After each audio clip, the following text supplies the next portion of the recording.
Okay, welcome to the Rebellious Noise Pro Wrestling channel. My name's Scott. I'm joined by Rob. How you doing, Rob? I'm good.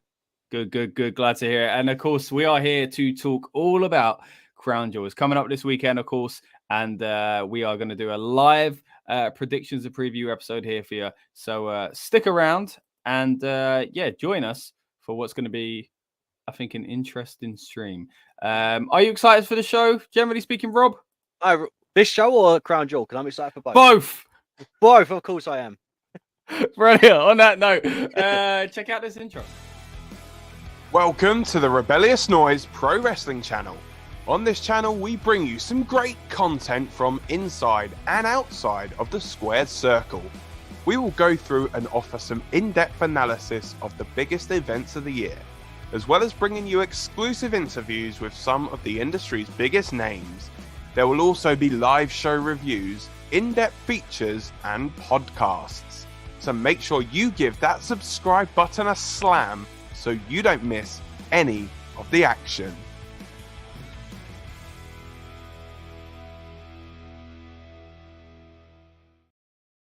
All right, so once again, we are the Rebellious Noise Pro Wrestling podcast, and we're here to talk about Crown Jewel. If you're watching live or you're watching on demand, we really do appreciate it either way. But yeah, looking forward to this show, Rob. Again, both this one and the actual PLE that we're talking about, of course. It's a stacked show and a very stacked card, and that's happening a lot recently, don't get me wrong, but it's also become, and we've spoke about this past 2 years as well, I think, on the pod, it's become a kind of standard of these Saudi shows. Now, I say Saudi shows, they don't really do the other one anymore, the Greatest Royal Rumble or whatever.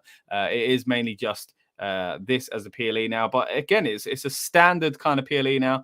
It's not just your kind of glorified house show, I don't think, anymore. I think last year definitely proved that. And yeah, it looks like a stacked card, mate. What are you thinking in general, first of all? Yeah, I mean, I'm looking forward to it. It's especially, I think, for two reasons. One, it's at a regular time for us in the UK, which is always great. And another thing, as you said, it's a stacked card. Like, there's so much going on. They've announced that Bray's going to be there. In what aspect we don't know. Obviously, Roman versus Logan. I'm hoping that Logan comes out with like a massive prime ball, like KSI did at the boxing. But yeah, man, obviously we've got all that to get into, but I'm really looking forward to it.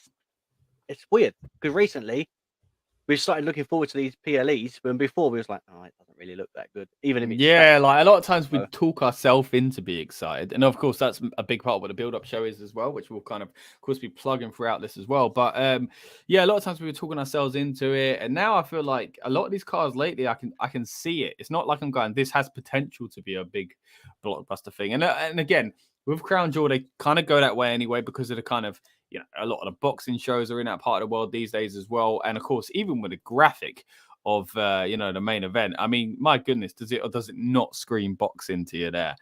Yeah. So, yeah, I really like that. I like that little flavor to it. Now, Logan Paul, whether or not he's going to win the WWE title or whether or not that's a good or a bad thing, I'm sure we're going to dig into a little bit further. But of course, what we're going to do in this podcast is going to be a preview for the show in general, but also predicting every single one of the matches. So myself and Rob are going to be doing that. Dan has sent these in. Unfortunately, Dan couldn't be here because he's pretty much lost his voice, guys. So not the kind of thing you want to be doing on a podcast, you know, not having a voice. So that's, you know, it's kind of a key component. And these video podcasts, of course, we have the video side of it, but yeah, I don't think Dan knows sign language, unfortunately. So, and if he does, it's not what you want to be reading. Yeah, and if he does, we don't know it to recognize what he's saying anyway. So, you know, basically he needs his voice today, and he hasn't got it. So what he's done is he's sent in, again, usually he'd send in videos. Couldn't even do that. He's had to send in a well kind of written, lengthy explanation for his predictions, and I'll be reading them out as well. Are you going to also go on? Sorry, are you going to do it in Dan's voice as well? Well, like trying to do an impression of yeah, that? yeah. Oh, no, I couldn't. Because either I'll be embarrassed at how bad my impression is, or it'll be, I don't know, offensive. And I don't want to offend the guy, you know. It'll be too good that we don't need him. No, he doesn't have like a voice that's like distinguishably characteristic, you know, like in a funny way where you could, like, if you do a certain voice, you can go, oh, that's definitely such and such. I don't know if I could do a Dan voice anyway. So, So let's not offend him or any other listeners by trying to even attempt that. What we're going to do, we'll go through our predictions. Of course, Dan sent some in, but also the fourth member of the panel here, also not with us at the moment, but will be joining us in a little bit, is Lucas as well. But before that, and before we get match per match, let's have a little bit of a Crown Jewel chat. And generally speaking, Rob, are you excited about this show? I am. I really am. Do you know what? I'm just looking at the card now, and I've got so many questions. And obviously, Monday Night Raws happened for us already. Obviously, we know about tag champions changing hands. That's surely got to play into an effect. I reckon that'll be a final match, maybe added at Crown Jewel.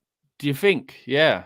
Because at the moment, of course, the only one it kind of has an impact on, you would think, is of course Bayley versus Bianca Belair. And again, we'll get into our predictions for these in a moment and run down the card in its entirety. But yeah, that's a good point before we do get started in that. That could be another match added. But even if it's not, it could play a part in this. I know a lot of times you see title, we like to try and do this fantasy booking of, do you remember whenever Evolution had all the titles and Undisputed Era, that kind of thing all the time, those comparisons. And we did it a little while ago with this match as well, when we thought Bayley was going to win it and she didn't. And now they've lost their titles. What the heck's going on? If she does win it, is that a missed opportunity to do that? Does this mean she's not going to win it? So there's a lot to talk about there as well. But as you mentioned, it could potentially get added to the card. And with that in mind, if that was to be the case, we'll be back here for the build-up show on the night of the event or the day of the event. How good does that feel to say, Rob, for us over here in the UK? On the day of the event, but night, perhaps, depending where you are in the world. And if you haven't been on one of our build-up streams before, basically, we are getting ourselves, we don't usually have to do that these days, as I mentioned, a lot of fun going on with WWE at the moment, but get ourselves hyped just in case we need it, and also get yourselves hyped by going through extra last-minute predictions. But these ones here are going to be locked in, Rob. We can't change them, but unless there's a new match added. Go on, what was you going to say?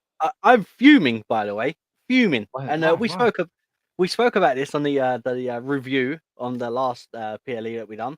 Yeah. We were cheating out of a point, pal, and I'm not happy about it. Well, there's still a bit of VAR to go on there. We could look back on it and double check, but I'm pretty sure I ain't had time. At this stage, I'm getting too busy. I think I might just lose the point. But I'll reword it for you. Basically, we made the decision that we're going to bonus point it. And I said, and someone will interfere. And you said, like Ray. And we both said, yeah. So we didn't say Ray in particular. Oh, we like didn't? Ray. Oh, okay, all right. So with that in mind, we'll have to look into it again. Stuart's inquiry. But what Rob is referring to there, of course, is the table where at the moment Dan is flying high in 29, Lucas on 27. Rob on 25, and me trailing behind on 23 points. Not a good start there, but basically we run it like a football season, if you will. It goes season to season rather than yearly, and we do it, WrestleMania to WrestleMania. I won the first year's trophy, Rob won the next year, and at the moment it's looking like Dan's running away with this year's one, but we'll see if we can catch up. Plenty of time and plenty of points to play for. But with this event here, we're going to be covering a lot, guys. We're going to be covering, of course, we've got this preview and prediction show, and thank you again for those that joined us live and on demand.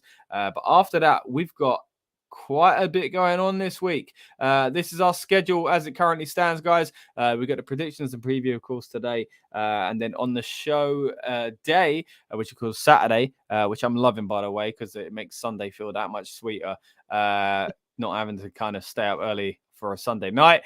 We've got the build-up show. Then we're going to be doing a watch-along. Rob, how excited are you to do a watch-along again? I'm looking forward to it, man. We don't get a chance to do them a lot, obviously, because you said the time. Yeah. So when we get to do it, they're so fun. I mean, the build-up stuff, I would say, of one of my favorite things about doing this podcast. But doing a watch-along is great. I mean, we've done it with Halloween on the other RN on screen one. And that was so funny. It was. And even doing the classic PLEs that we've been doing, pay-per-views, as they would have been known back then on this channel as well. But yeah, like you say, we hardly get to do kind of current stuff when it comes to watch along. So that's going to be fun to do. Also, we'll be coming right at you with an instant reaction straight after. This time, it won't be reacting to a Bray Wyatt return at 5 in the morning like it was for me and Rob last time. So that'll be a nice, refreshing way to do it. And then, of course, we're going to be hitting you with a recap and review, hopefully, the day after the PLE as well. But right, what we're going to do now, we're going to start getting into the predictions, what you're here for today, and we're going to start out let's start with. Actually, you know what? Before we get to a match, should we start out with some Bray Wyatt talk? What do you think is going to happen with Bray at this event, mate? Because again, they've started promoting that he's going to be there. In what capacity? And what have you thought of the Bray stuff since we last spoke about it? I mean, it's great. Do you know what? It's a slow burn build. And I always feel like sometimes there's nothing worse than something dragging, and there's no end product, or the end goal is just so bad that they're just dragging it for the sake of dragging it until they can think of something better. With this, I think they've got so much planned already, and they're just waiting to like show everything. Obviously, we've got Uncle Howdy, the Wyatt 6, if that's something, or if it isn't. Bray is kind of being Wyndham Rotunda. He's not being Bray, so there's so much in it. And I'm not sure if you've seen obviously we've got the Uncle Howdy, the view of how he looks, which is great. I absolutely love it. It's a weird looking mask, but it's great. Spooky. Yeah.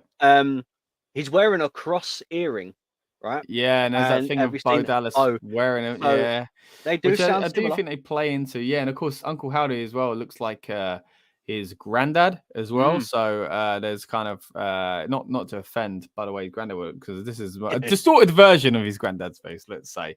Similar style. Quickly, we've got a comment here from 0Q Chris 2K. Hey Chris, thank you very much for joining us. Appreciate it. Howdy, Uncle Howdy over there. Whether it's live or demand, we do appreciate everyone that comes along to these streams. But yeah, I'm looking forward to it, man. Like, I'll be honest, since Extreme Rules, I thought I'd be watching loads more, but I've just been so busy. I haven't seen as much as I'd like to.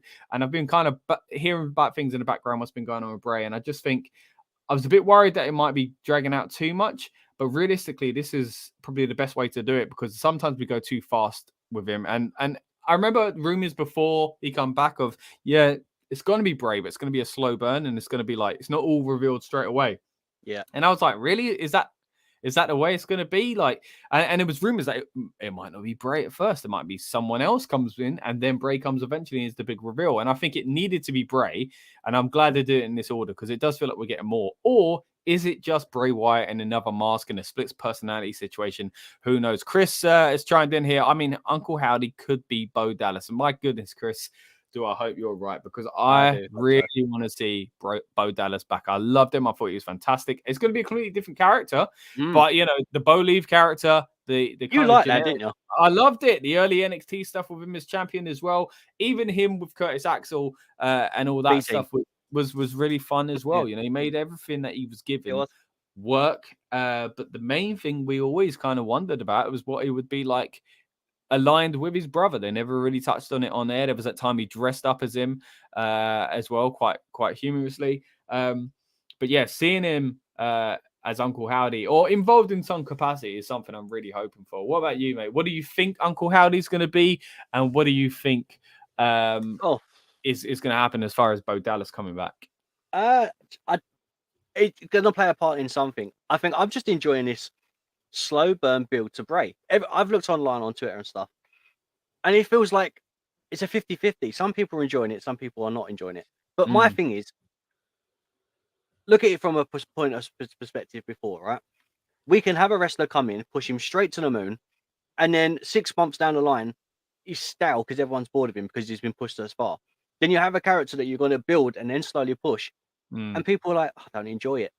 Give it time. Yeah, and like it's the brand new. Like, we know Bray enough to know it should be good eventually as well. So you know that people got to keep that in mind. Chris has subbed. Chris, thank you so much. We really do appreciate it. And we hope you stick with us. We do a lot of wrestling content, of course, on this channel. It's the pro wrestling channel from Rebellious Noise, whether it be live streams like this or kind of features and interviews with WWE talent.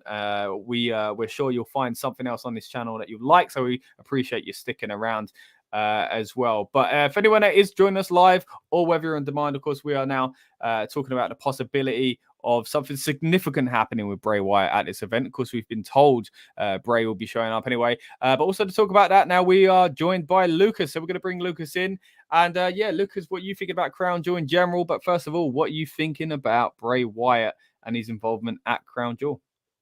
It's an interesting one because obviously, Bray's not really had the best time in Saudi, to put it nicely. Good point. Good point. Yeah. He did lose the title there to Goldberg. He did win the title there as well, actually, weirdly. But one and up and down then for Bray. But I mean, both matches that got, let's say, mixed reception. I mean, from the fans, is that being a bit too generous? I think the Fiend beating Rollins wasn't a bad match, but it did obviously follow the awful Hell in a Cell disqualification. Yeah, and Rollins just having that summer where he was just wanting to tweet, that he was the best and blah blah, and it backfiring on him, so people were a bit sour. Yeah, but I mean, in terms of this is an interesting one. Like I can't make it out because it just seems like he's doing promos. He's kind of been presented like his own separate entity, in regard, separate from everything else that's going on at the moment.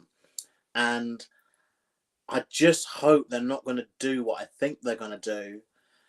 And I don't want him to be Roman's next opponent. Oh, I hope not. I really hope not. Yeah, please keep him away, because if he is, he ain't winning. You know what I mean? So, and the problem with, and we mentioned it quite a lot, especially in the Extreme Rules coverage, is that Bray has done so well in the sense that we are also excited that he's back and was excited that he could potentially be coming back, and it created all this buzz, despite the fact they've kind of ruined so many of his kind of chances. And like, whoever kind of calls that is neither here nor there. But the fact is, so many of the times to Bray characters, we've gone, oh, this is nearly something, but they've shot it in the foot, and they've kind of said, and yet we still have this faith that something's going to come good with Bray, and the fact we still get excited about it is amazing. To do it again, though, would be a bit of a thing. Is though, there's quite a few ties he has here that he could maybe look to recruit Braun Strowman again, potentially. He could also look to Drew McIntyre on the card. He is, yeah. Okay. Yeah. So Karrion Kross later on. That kind of stuff does fit him as well, I think. But yeah, I mean, or it might be another promo segment. And what are you thinking of Uncle Howdy and Bo Dallas then? Are you thinking that's going to be Bo Dallas? Are you thinking they're separate things? Are you thinking we're going to get anything about either of those things at Crown Jewel or not? No, I don't think we will. No, sadly. Too soon, do you think, or just not the place for it? Not the place for it, I think. The Saudi show is always a bit difficult. I think they've most likely announced him because obviously the Saudi deal they have, I just don't see them being happy with them obviously returning a main event level talent. And they're not being there, yeah. They're paying, tens of millions of dollars for. So I think it might just be say crowd pleasing. It's the it's the country pleasing, regime pleasing, pleasing, and so it might be a default promo, right? Out, does his thing, leaves. Maybe a bit of a small, like what we've been seeing on SmackDown and that, but more of a spectacular because a bigger budget, maybe like more special effects or something like that. But ultimately, not really going anywhere. Yeah, I mean it's weird in a way. Like I prefer that to happen over them making a wrong decision booking wise. We're obviously rushing getting him involved with someone if that's not the person that he needs to be working with. He's very hard one to book though, isn't he, Brian? Very hard one to book. Yeah, but it's interesting. It's something different. And to be fair, they haven't done something like this in ages now. What has always just been like obviously we went through different phases where they felt they didn't announce anything. And then we got like a dump of information, didn't we? Like a week before, a few days before. But now it feels like they are, and they never used to really do these like. Basically, if anything wasn't wrestling, essentially, they would never announce it. It felt like, and the pay-per-views have been very like it's just match. Yeah, so, nice to just announce this kind of Bray's appearing kind of thing. What's he going to do? I think so anyway. And I think it shows his star power as well, and the excitement and buzz around him as well. To be like. Oh yeah, like we have to at least let he's going to be there, because otherwise people will be annoyed. So yeah, interested. Anything else you want to chime in with there, Rob? I just think what Lucas was saying. I think if the best way to do it will probably be, I would say a promo, kind of what he's been doing, as you said, on SmackDown and when he was on Raw for that one time.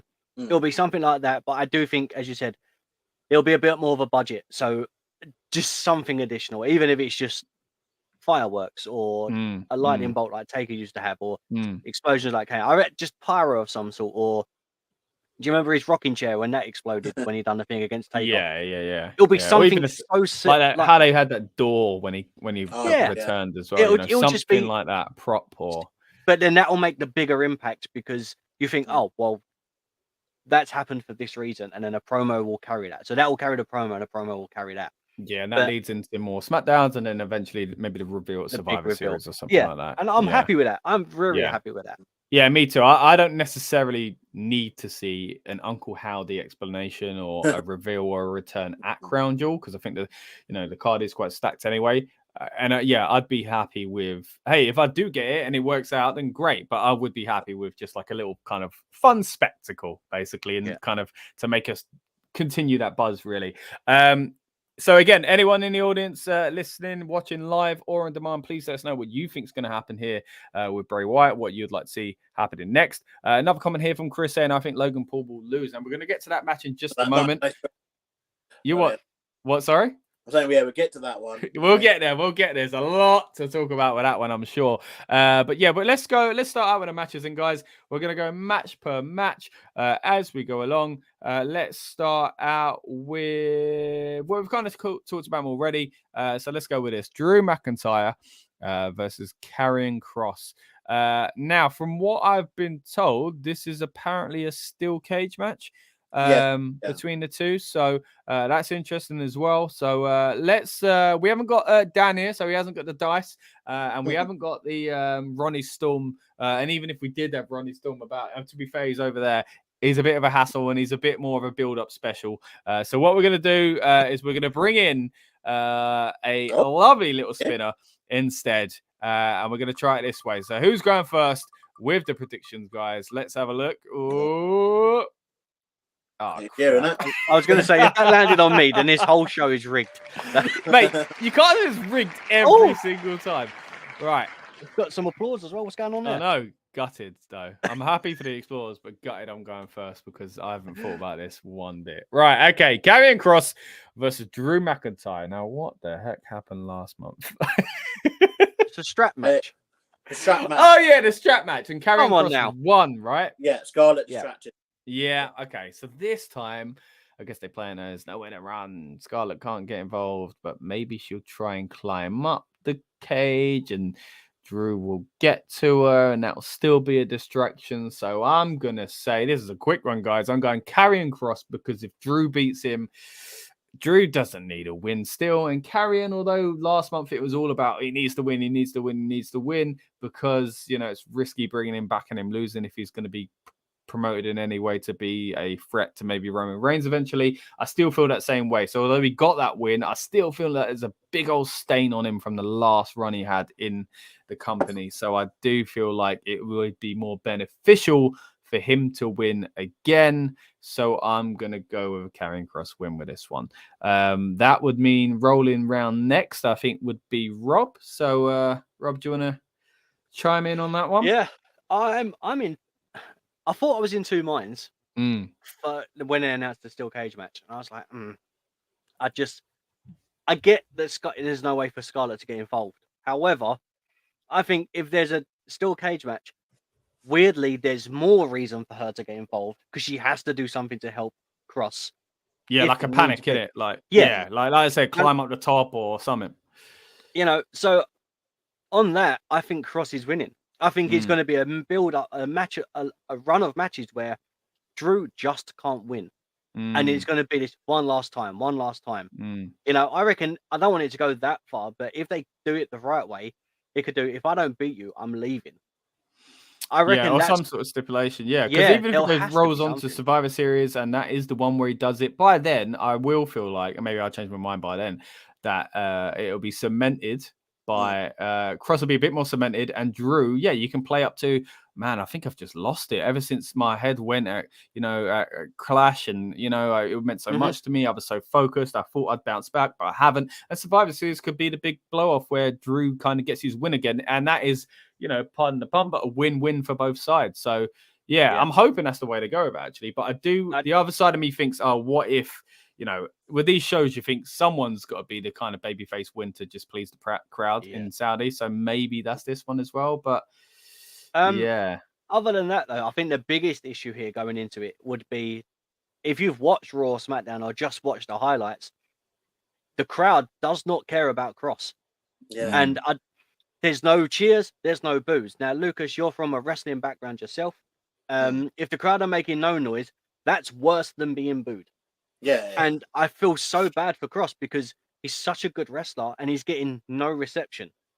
So they've got to do something for him to make noise. So I don't know. And I really do think that if the crowd don't get behind him how they want, he could be a lost cause. And I don't want that to happen because he's so good. In NXT, he was fantastic.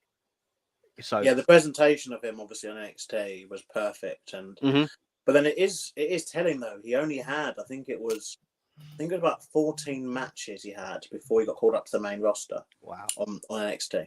Is it that little? Yeah, it was very few. Man, it doesn't feel like that. But yeah, he was because he was presented like very well, and you know, straight to the top as well. Yeah, he debuted straight at the top. Had the match with Tommaso Ciampa, I believe, at one of the takeovers. And the next takeover after that, he was already winning the championship.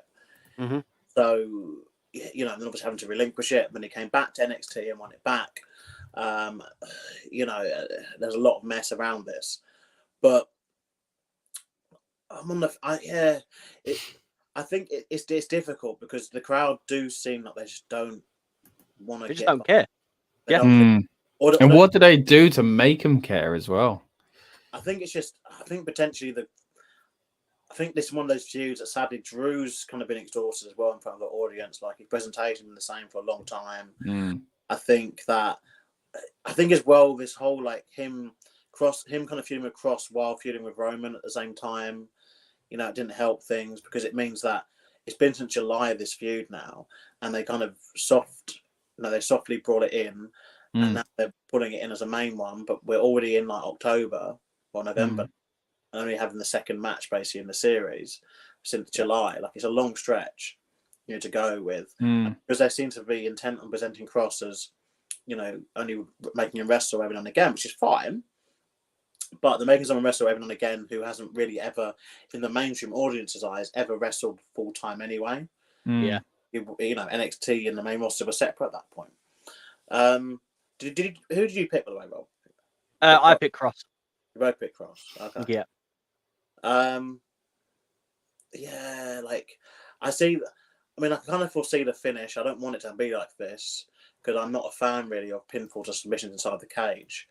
I don't understand why that became ever. But I can see something like Scarlett climbing up to the top and Drew doing the whole theatrical, oh no, what are you doing up there? And then obviously Kross is able to lock in the cross jacket and you know, Drew's able to tap out or pass out or whatever it is they decide to do.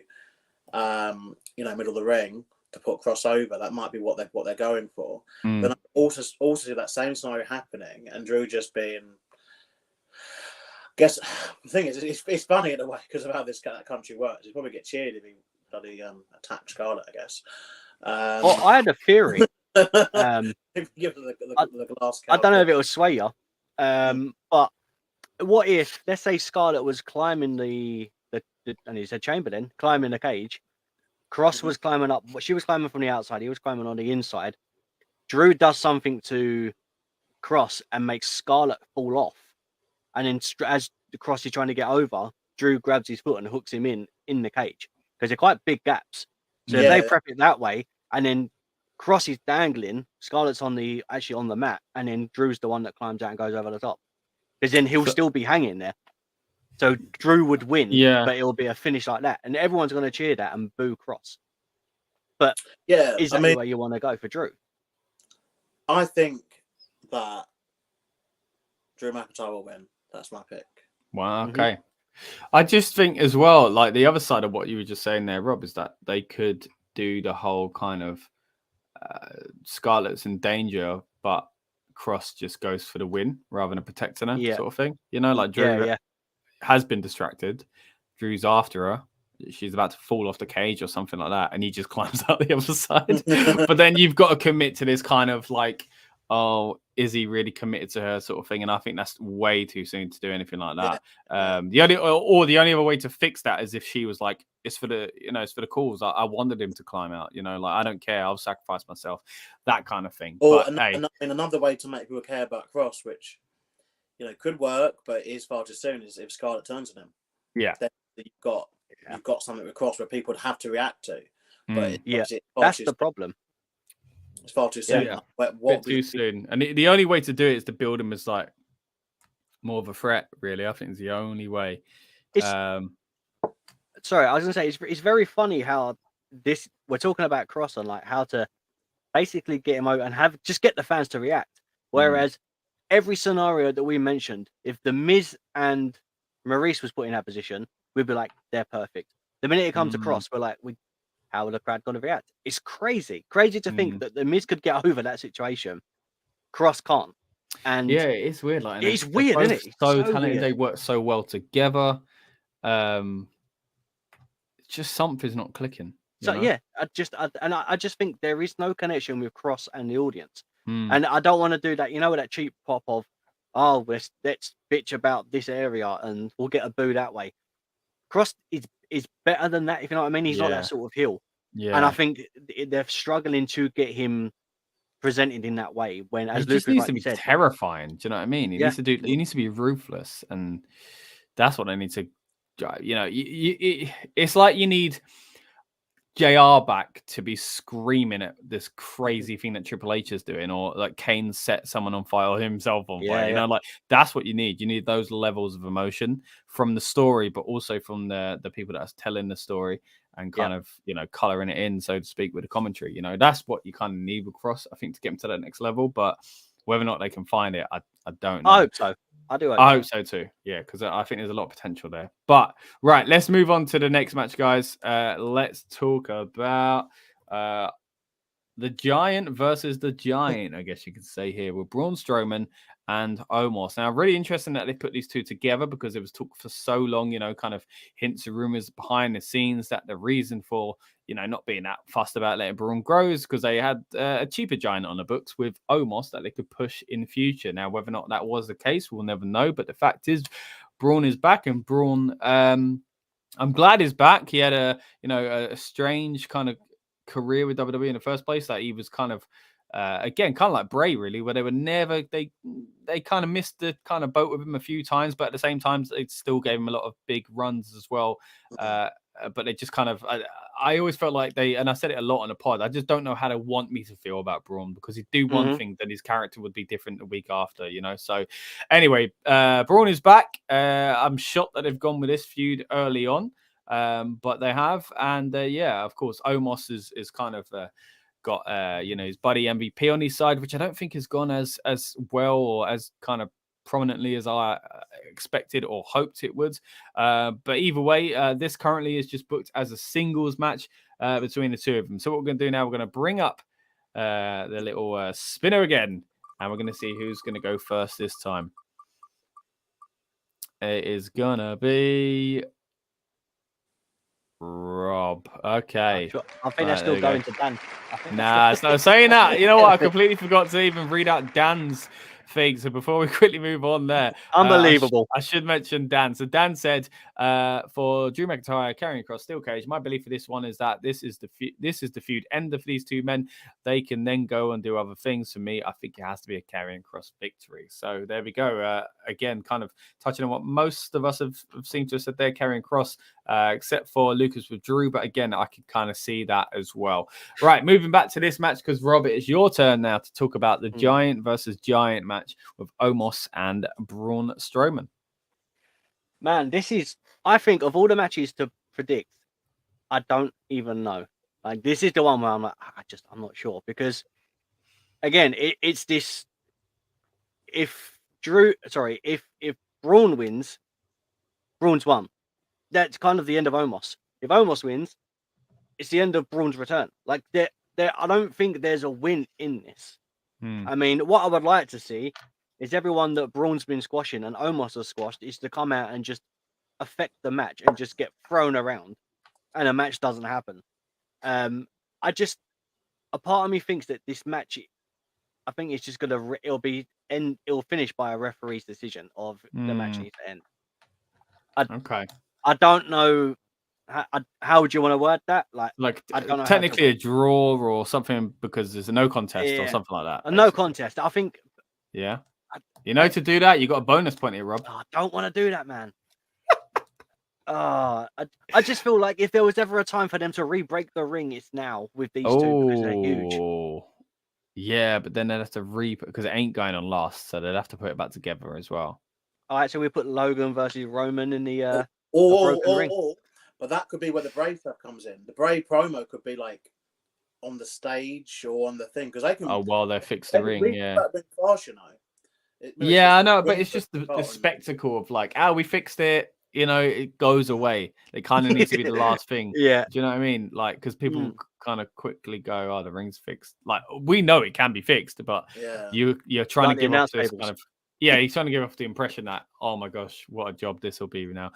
Quickly, we'll get to this match later on, but Lil Baby Lotion, what a name that is. Who thinks Paul Heyman will betray Roman and join Logan? I haven't even thought about that, so I'm very excited to chat about that now. But thank you for your comment, mate. We're going to get to that in just a bit when we get onto that match. But yeah, keep them coming. Let us know what you think is going to happen generally at this PLE, and we'll be happy to kind of touch on your comments as we go throughout when we get to those matches as well. So yeah, much appreciated. And again, much appreciated because that's a topic I haven't even thought about. So yeah, can't wait to talk about that. But going back to this one, I think you're right, Rob. I think this is a really tough one to call, but ultimately, mate, you got to pick something. Are you going no contest with your bonus point? Oh man, are you going Omos? Or are you going with Braun? Because I agree, man. I think they kind of put themselves into a corner here. It's why I'm surprised it's so soon. Because they really have. Like, if they make Braun, for me, you're basically going, yep, Omos experiment didn't work, and we ain't going at it again. If you go Omos, you go, which might be the better choice to be fair. But you're also going Braun's back, and he ain't done anything. It's a really tough one. Oh my. Oh, I hate doing these. These are so annoying. I hate these matches when you just don't know. I'm bonus pointing no contest. Wait. Let me word it first because I'm not being treated out of another bloody point. Exactly. Then you don't want to say much more, mate. That's it. No contest. Like it's a no contest. Yeah, but then all right. So if it's a no contest, but then does that fall under a draw? Yeah, like a draw. Yeah. Like, so a no contest / draw, would that be? Yeah, so I'd say that's the same thing. Like if they both whack their heads into each other and get counted out to 10, or the ring explodes, or then I'd say no contest. All right, then the only thing it wouldn't cover is if that happens before the match and the match doesn't take place. Yeah. Question: why does he have the bonus point that? Because technically that's just a finish. It can happen, isn't it? Yeah. Surely that's a finish. Draw can just happen normally, can't it? Why does it have to be a bonus point? Yeah. I can't remember. But those were the rules, man. I can find there's an ancient written text, basically a literal text between me and Dan when we made these rules years ago. I'll kind of find it and let you know by the time we get to the build up. But I think that's a bonus point. But either way, you're going for that, right? Yeah. All right, so you're going for no contest draw. Okay. That's either the dumbest move I've made in this. No, you know what? I don't think that's that bad of a thing. So, I'm thinking the same. There we go. Right, straight. Good timing, mate. It's you next anyway. So, what you thinking? Omos versus Braun Strowman. It's annoying that they can't. It is annoying that they can't do the ring breaking spot. I do think Well, I guess they could, but I'm kind of with you, Scott, and thinking kind of rebuilding a ring after that. Even though it can be done in a way that we, the PoE viewing customers, as obviously we're not there live, aren't really going to notice, a whole ring being set up again. But then, they could even though just have, because it's Saudi, I wouldn't even rule out having just a second ring, and they could have a whole thing about, we knew this, we thought this could have happened, because again, previous has happened, Big Show, Mark Henry, and Big Show and Lesnar. But that's kind of pointless. It's happening too often. You know what would be fantastic? If they said, because these guys are massive giants, they're big, as I like to call them, behemoths, they've reinforced the ring. And if they make that statement and then break the ring, I think even if they can put it back together, that will still be a spectacle. Yeah, Yeah. but it's putting it back together that we all That- know it can be, but Yeah. it kind of takes away It that defeats the shine of magic. look at the Takes- mess that they created, Yeah. you know. But we fixed it.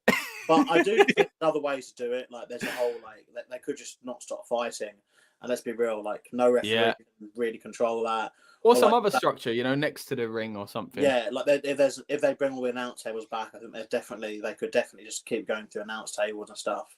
Cornette, I love this match. I mean, yeah. Look, end of the day, it's one of those where I love this kind of match, but I know it's gonna be awful at the same point because it's just, you know, it's just a spectacle seeing like guys that big doing stuff essentially, and it's all gonna be like horrible to look at, but it will be until that big moment, which will be fun to look at if there is one. Well, these things they last maximum, you know, 6 to 8 minutes, bell to bell, usually, because it is just a case of getting those big spots in, and you know, just seeing the whole look at the size of him versus him, and you know, I just don't see either man winning definitively. And I think they might long this out a little bit and potentially even make them a tag team. Whoa. Whoa. Could you imagine that? Like the new skyscrapers or whatever. Yeah, something like that. And then, I mean, realistically, they could just beat the Usos for both those belts. Oh, don't say that. Don't say that. They made me sick. No, but even though the tag idea, I think that's maybe stretching it a bit. I still just think potentially as the blow off for obviously the Roman match is this one, and I think Dan is onto something. I think in the Drew and Karrion Kross ones will be a blow off as well. This one's only just started. Yeah, continue a little bit longer to another bigger match, you know, down the line, where I would most likely have Braun win, but I don't think Braun should win this one. So yeah, I will go with a draw. Going with a draw as well. Right now, next up, usually would be Dan. So what we're going to do now, we're going to go to Dan's answer here. And he says, if I can find it, Strowman versus Omos. So the previous big man match, I went for the babyface.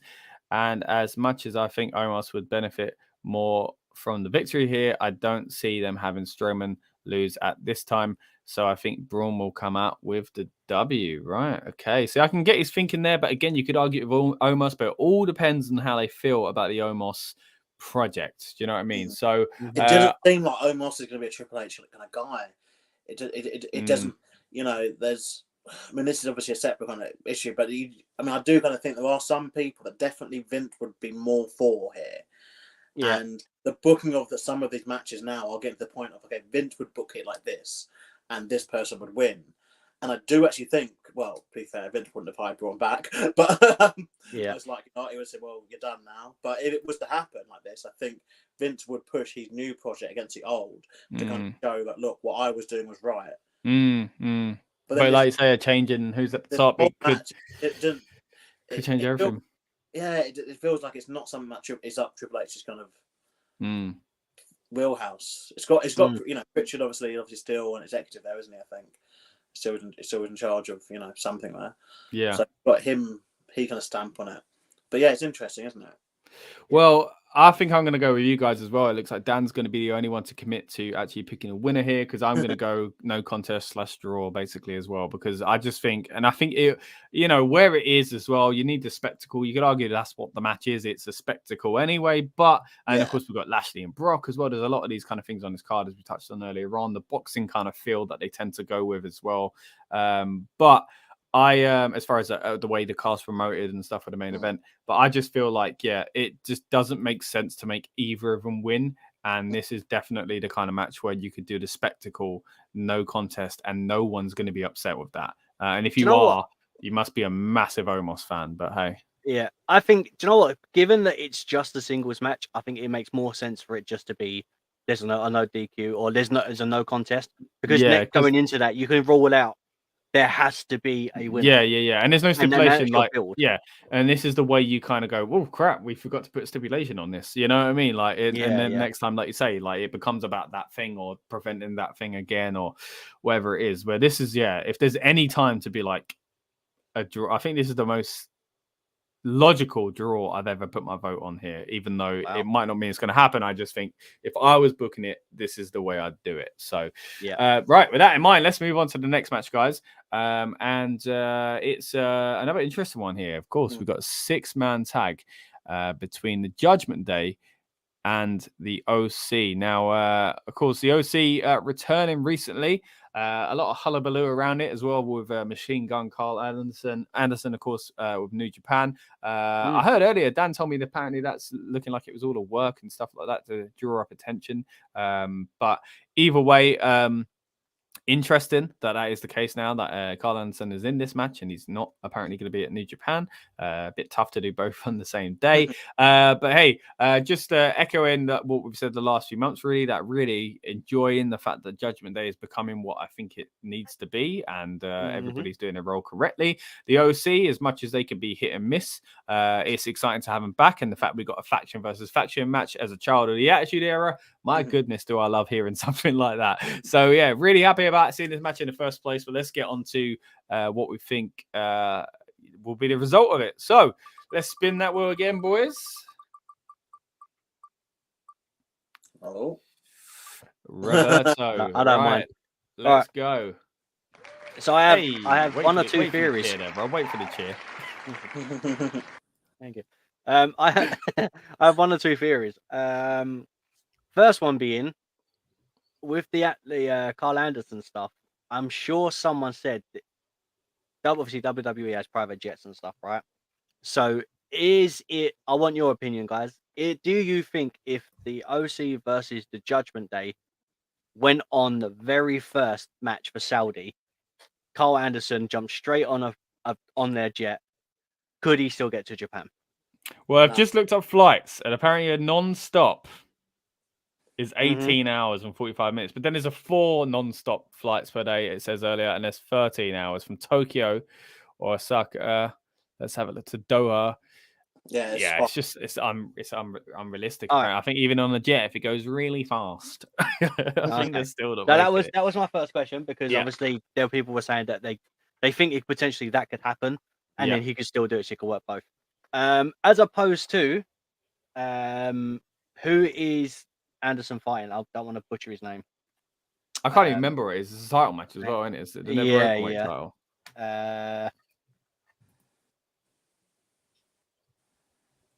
Lucas, do you know? Do you think he'll be there? Is that what you're saying? So yeah, basically, I was going to say his name, Let's have but a look. I'll butcher it. New Japan, Karl Anderson. I can't remember who it is. Let's have a look.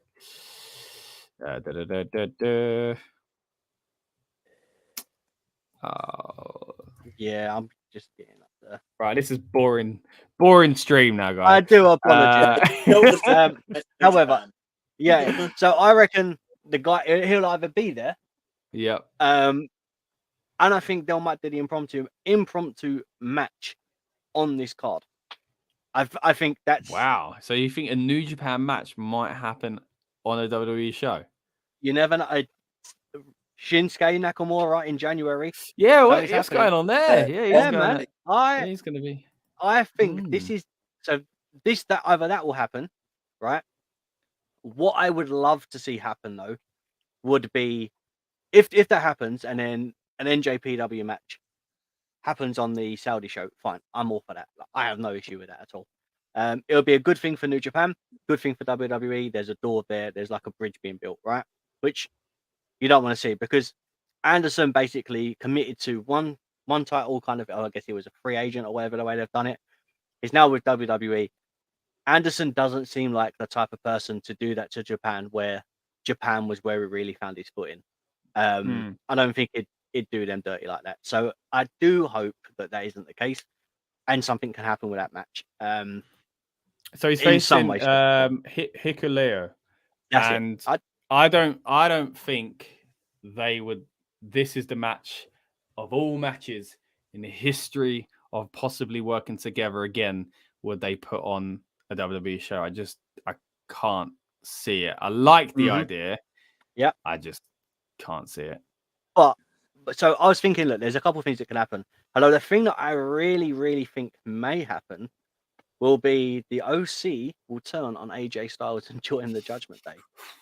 Oh, I Because don't then think they'll fit though. I think they will, because you've got Finn Balor ahead, Damian Priest, the bigger guy, the But next then it guy, turns into more of the club than it does. which is what WWE wanted for how long now? Calling the Yeah, I team. know, but we've the got club. they're the spooky team. We don't. I Need the, we don't need I the think too it's going to be sweet like team. that, Spooky Club. and it'll They're build. I Spooky think Club, it's going yeah. to build like that. The only So- way it'll work is if they strip their characters of all personality and become like kind of henchmen. Mhm, yeah. You know, And I just I'm don't all know for if that. they would be doing that. I don't know. I mean, turning on, I don't know.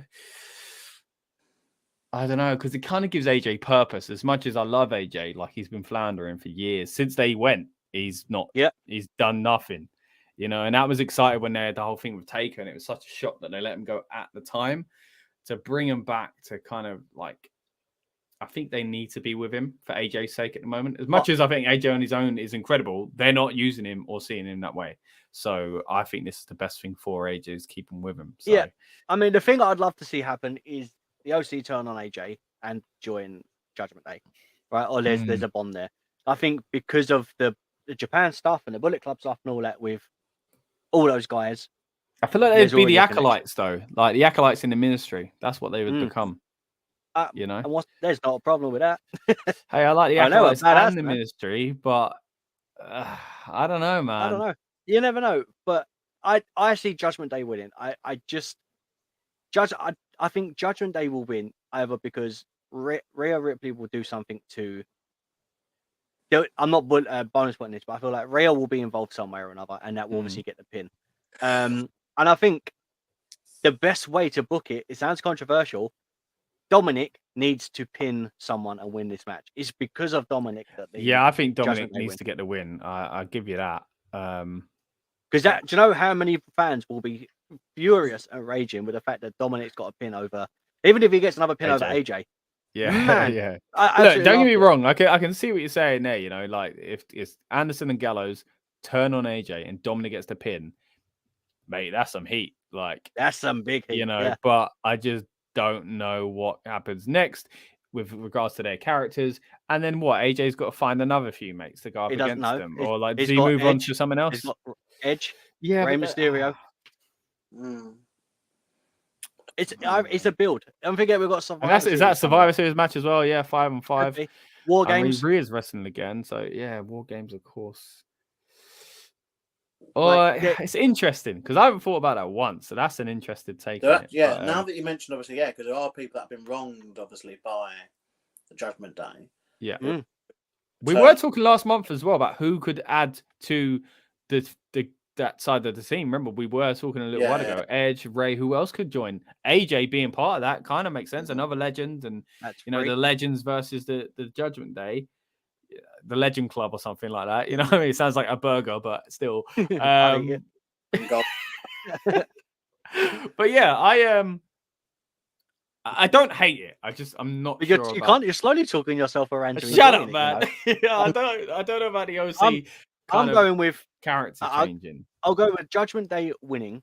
But then again, saying that, sorry to cut you off, but Doc Gallows, like he's worn all weird face paint and stuff before. I could see him playing up to it. Anderson thinking, I like doing that freaky stuff. It's cool. Like I can imagine the person feeling that way. I don't know, man. You like the idea, didn't you? Look at you. Yeah, You're trying not to I agree. Yeah, I'm going with a Judgment Day win. I won't bonus point anything else, but I will say, if the OC turned, I would hell love to see a coup de grace or a magic killer followed by a coup de grace, and then dragging them into the middle of the ring and getting a frog splash from Dominik to get the free. Booze already. Do you know what I mean? Man, can you imagine that? And him reveling in it would be fantastic. So yeah, I'm going Judgment Day win, but that's how I'd love to book that finish. If that's okay. All right. So next up would be It's me. Lucas. There we go. Rob's stuff. It's always the case, isn't it? But whoever before you kind of don't digest that. That's why I said I'm happy to go first on this one. I think that there could be a story for a Survivor Series match to exist, I guess, with again essentially a Judgment Day with additional members. Let's say, for the sake of this, it's the OC against obviously the people they've wronged. The War Games element added to it kind of changes it this year for me. But yeah, it's just because I don't know what they're going to do for Survivor Series. Like, are they going to do? They've announced obviously they want to do War Games, and they've announced there'll be a men's and a women's War Games match. But will there also be Survivor Series tag matches, or will they? You know, what I mean, like, I think they have to do at least because it's on Survivor Series. Yeah, I'd like. You can't have a Survivor Series without having a traditional Survivor Series match. That's like having a Royal Rumble without the Rumble match. Yeah, but I think it's this one they're taglining as War Games, aren't they? Survivor Series War Games. Yeah. And I do think it'd be overkill, like having, you know, more than. I think personally, I think it's overkill even having more than one War Games match personally. Yeah. But you know, to have like 2 War Games matches and a Survivor Series match. Yeah, I guess Survivor Series match would feel like the light version of the War Games. Like maybe it's best. Yeah, to keep but them then separate, with War Games though, don't forget there's not like an elimination pinfall. It's the first. Yeah, it's a different style of match. Yeah, but it will feel like it would just overshadow the Survivor the B Series match. Yeah, because it's got the cage element to it, and they're all long matches as well. You remember, like, you know, these War Game matches. I think the shortest one's about 35 minutes or so. You know, and then once you add in obviously all their production stuff they're doing now, you'd be spending like an hour on each War Games match, probably pretty much all in. Do you know what I mean? So that's like half the show. If they did do both though, this one would for me be the B feud to have the Survivor Series match rather than the War Games. You know, but it's like, you know, do you want the B feud to be, you know, this? Like, do you know what I mean? Like, shouldn't this be? It should feel bigger. If it isn't involved. I don't know, but then when you're going up against like the Bloodline, for example. Yeah, that's the thing. I mean, like that's the main event. Yeah, like it's just at this point not knowing where they're going for Survivor Series.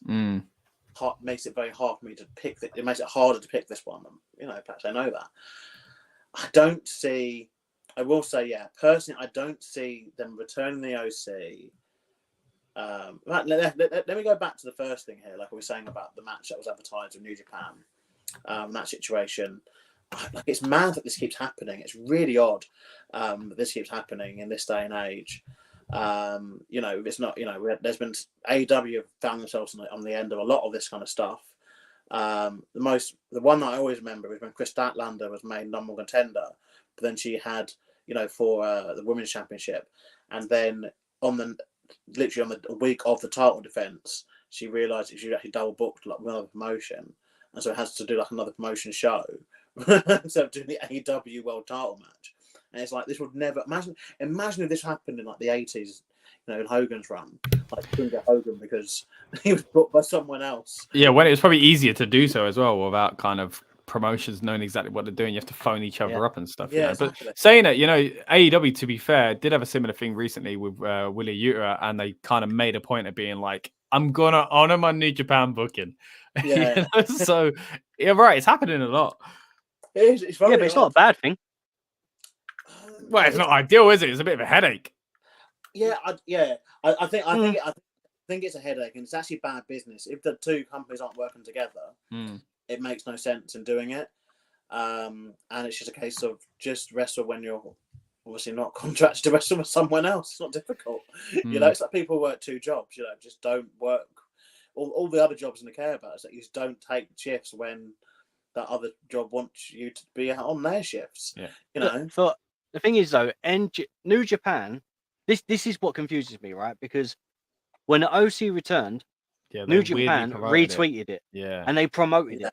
Which is what makes me think what Dan was saying is true about it being a work. So it's 100%. There's something happening. Well, I think it's more linked with the fact that obviously they've been trying to get NXT Japan, haven't they, launched for quite some time now. Obviously, COVID has delayed that, you know, numerous times, and obviously, just because they don't, let's be real, no one in working there understands Japanese wrestling, you know, and they, you know, Vince for years and years and years was kind of against Japan and kind of didn't make much effort to kind of go there because he conquered everywhere else. And it seems that if they want to relaunch it, potentially they're maybe at that stage at least put feelers out to some of these companies and say, especially with Noah's involvement as well of Nakamura. I think it's just like what they did when they launched NXT UK. Of course, a lot of that was to combat World of Sport, but also Like they were doing a lot of things with ICW in progress in the I was years about to leading say up, Triple H Triple H showing in up and ICW, all that sort of stuff. You know, like and I think a trade off for Triple talent. H, this kind of had a Triple H mark to it, where I think Triple H he's going to establish himself as. I mean, because even going back to something Triple H said, I think about it might have been about a year or two ago now. Vince was definitely still in charge anyway, but you know, Triple H did say that, you know, WWE was open to working with other promotions, but just that the circumstances had to be right. AKA, it had to be when we need him. Yeah. But then the thing is, you go back like 10 years ago almost, when Chris Jericho had pitched the idea. When he first wanted to go to Japan, he pitched the idea where he would become the Intercontinental Champion in WWE, and then the Intercontinental Champion in New Japan, which I think was it Shinsuke Nakamura? No, I think it was Kenny, wasn't it? I think it was Kenny. Oh yeah, Kenny. Yeah, that's it. Would the Japanese IC champion and have champion at WrestleMania, and obviously he got told, you know, often. Yeah, you know, a few other limiters pretty much by Vince. And then obviously wrestle Fandango at WrestleMania instead. And what a moment that was. Hey, mate, I was there, boogieing. It's crazy. That's almost 10 years ago now. But yeah, like end of the day, like there's always been this kind of they just have been reluctant to work with New Japan or with Japan in general. And then obviously they have the whole thing like a year ago or so when it was almost looking likely, and then obviously it wasn't looking likely, and obviously hasn't been. But anyway, I think potentially it's Triple H putting out feelers, saying, look, we're going to work with people. We're more open to doing it, doing our own thing, and obviously fast forwarding to maybe looking at, okay, if we want NXT Japan, we're going to have to obviously get some talent, you know, talk to some talent and like see if they want to like be interested in it, in launching it, you know. So I think anything more than thinking it's that, Rob, I think like I don't think there'd be a New Japan wrestler kind of appearing on this show. I definitely think that's, like you said, that's not the match to get them involved with. I think if it's WWE, they're obviously going to want like a main event level, you know, talent. Which again, I love the OC, I love the club, but you know, in terms of presentation, Cole Anderson is not obviously a main event talent.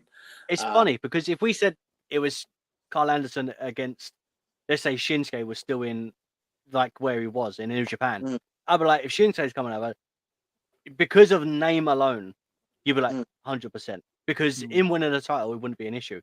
But as you said, because it's just Karl Anderson, there's not a big draw there yet. It's the Bullet Club. I think it is more about Karl Anderson's kind of previous, you know, legit thing. And like you said earlier, I think he would say himself that he owes a lot to New Japan and stuff like that. You know, that he had a great career there. And I think a lot of it is probably just linked to that and kind of being like, look, guys, I've been offered a contract. I want to take it. Will you allow me to? And what we can do is at least create some buzz out of this or something like that. Rather than it being a straight up, and we'll do the match on our show as well. You know, like, I don't think it's quite that. But I do think, interestingly, what Lucas is saying, that a lot of these things are pointing towards, you know, WWE's inevitable quest to get into Japan. So, yeah. But anyway, I mean, we have sidebarred, haven't we? I think, but look, it is very. Look, guys, it's a very interesting time now for wrestling. It seems that I think because any little thing now that kind of happens with this, because we're so conditioned as WWE fans to knowing the answer is no, because Vince has for decades made it a monopoly that no, it's not going to happen. Obviously, there's been periods where it has potentially been little bits and pieces, like they worked with VCW back in '94, I believe. 97 they did. 97. 97, so yeah. That little invasion and all that stuff. They worked with the NWA as well when they brought in, obviously, the Heavenly Body. I think. Got that. And Smoky Mountain Wrestling as well, when Cornette was obviously Booker. And they've obviously owned places like OVW and FCW throughout the 2000s decade that operated separately to them.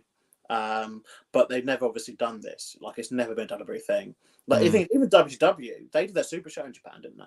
You know, back in, I think it's one of the only shows that's not on the WWE Network as well, isn't it? I think only major show. You know, they did some stuff for Japan, but I just think it's, you know, it's going to take time, and I think this is where the Triple H experiment of these short-term things are, yes, we've got Karrion Kross back, yes, we've got Braun Strowman back and Bray Wyatt, and that's all easy to do. But fundamental changes of you're got that they are going to bring in wrestlers or go into a territory that the WWE have not been in. Like, if you've got search the network, you can count on like one hand how many shows from Japan WWE have on the network available to watch.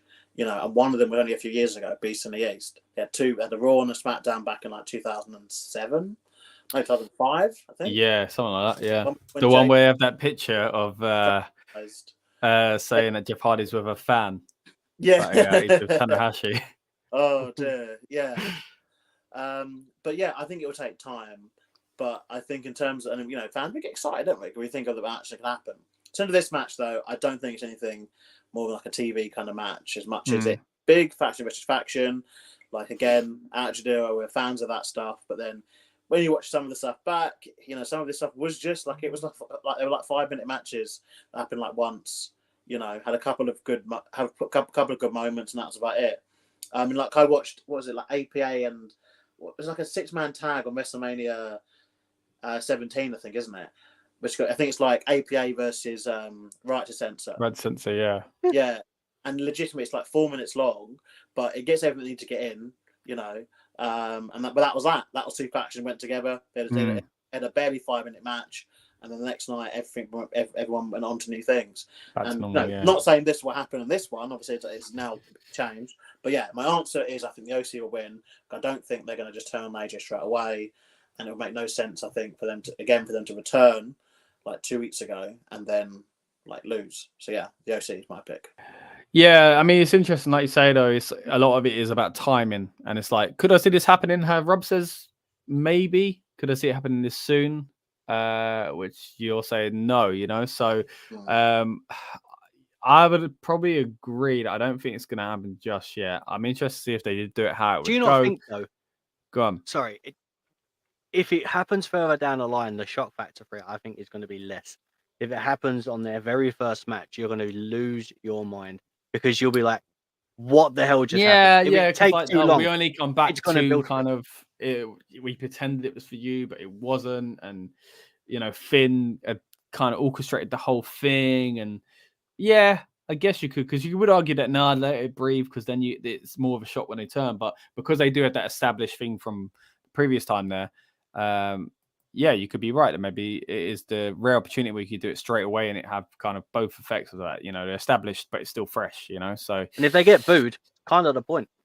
So yeah. Well, I don't even know where I'm going prediction wise with this. I mean, no, I do. No, either way, whatever's happening for me, Judgment Day have to win, and I think they will win. Whether or not there's a turn involved or not, I just think the Judgment Day, and I think, as you said earlier, Rob, the win needs to come from Dominik Mysterio as well. So yeah, for me, I'm going Judgment Day with that one. Hey, I'm open to see what happens with the rest of it. Dan? Oh, Dan. Sorry, I should have done him before me, actually. Dan went with the story with AJ United, Gallows and Anderson is a pretty cool one, in all honesty. And I think Judgment Day are going from strength to strength. My view on this is Rhea will get involved to help Judgment Day, but someone will help the OC with getting the victory. Who that is, I have no idea. Interesting. So, someone joining the OC, maybe? Because if they help the OC, they've got to join the OC, because they can't be going to battle on it. Oh, Beth Phoenix, maybe? Yeah, but then you'd bring in Edge. Yeah, but maybe that's it. Because we would, last month we were like, okay, where do they go? Are they going straight into Beth versus Rhea, or are they going into, kind of mixed tag gender stuff, or what are they doing? Like, and they've done nothing. So yeah, that's got to kind of root at some point. Didn't Edge go against AJ Styles at WrestleMania? Yeah, but wasn't that? They forget that stuff, don't they? And Beth could just do it on her own. Doesn't have to have Edge around. Could be just Beth to even the odds. I swear, Beth was involved though. Was that not the case? Edge bent against Edge versus AJ. I can't remember. No, it doesn't matter anymore. Yeah. But do you know what I mean? Like, get with the program. I'd get the booking, but I think because it was so recent, I just don't think Beth coming out would work. I think Beth could just attack Rhea and they go off and do something elsewhere. Maybe fighting to the back, and that's a separate storyline. I just don't think it's done. I mean, if Rhea's involved with Beth, then okay, then Edge is still around because they go somewhere else. Yeah, but then if that's the case, that helps with your OC kind of turning and I just think it makes it. There's too much is going on. Then I just think a turn of some sort between someone or one person getting involved is enough. That's why I said if it's not Rhea, the OC will turn. Yeah, but then they could do that if Beth comes out and helps Rhea, takes Rhea out of the game. You think this is it? It's high and dry now for OC, but no, they turn. And Beth's already gone with Rhea to kind of stop it or react to it. Edge ain't there anyway, and then that's where you've built up your 5-and-5 team. So I mean that I wouldn't mind. However, then it's a build up for Edge to join, maybe Ray to join, because then you're rebuilding AJ Styles with people. But for Beth just to do it and then just align herself with the OC, it makes no sense. Yeah, but she's not, because the OC leave and AJ then. No, I'm saying team, so if the way Dan was saying.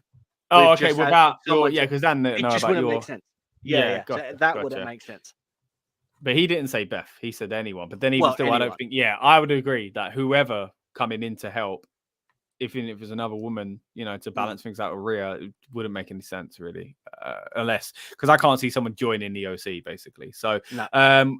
As much as I was excited about this match anyway because I love both teams. I can't believe we've spoken this much about it, but we're going to move on. But that's great. It just shows even when you dig into it deeper, there's so many possible kind of ways this can go. And the kind of, either one of them I think is exciting now because I was happy with just a good nice little match between the two of them. The fact it could go somewhere else more exciting down the line, even better.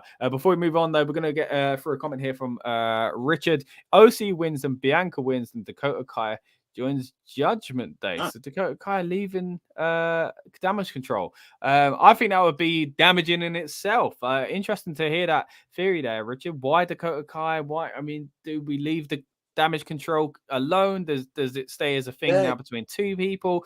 Interesting to hear your thoughts on that. But again, thank you very much, everyone that's dropping your comments here. And of course, we're going to get into the match that does affect Bayley later on in the show as well. Now, let's move on to the next match that we're going to talk about. I think it's a big one, guys.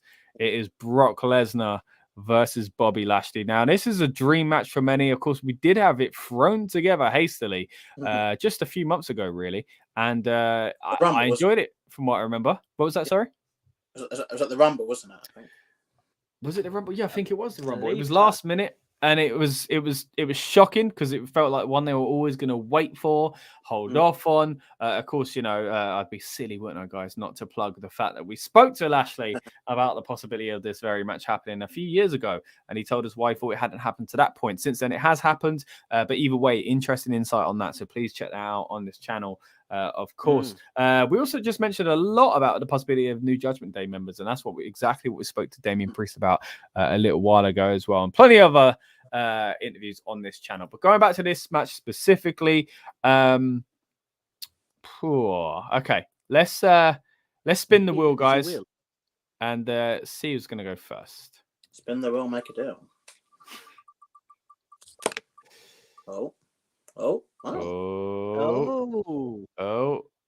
Yeah. Thought I'd play up to it this time, guys. Good. All right, Lucas, you get to go first.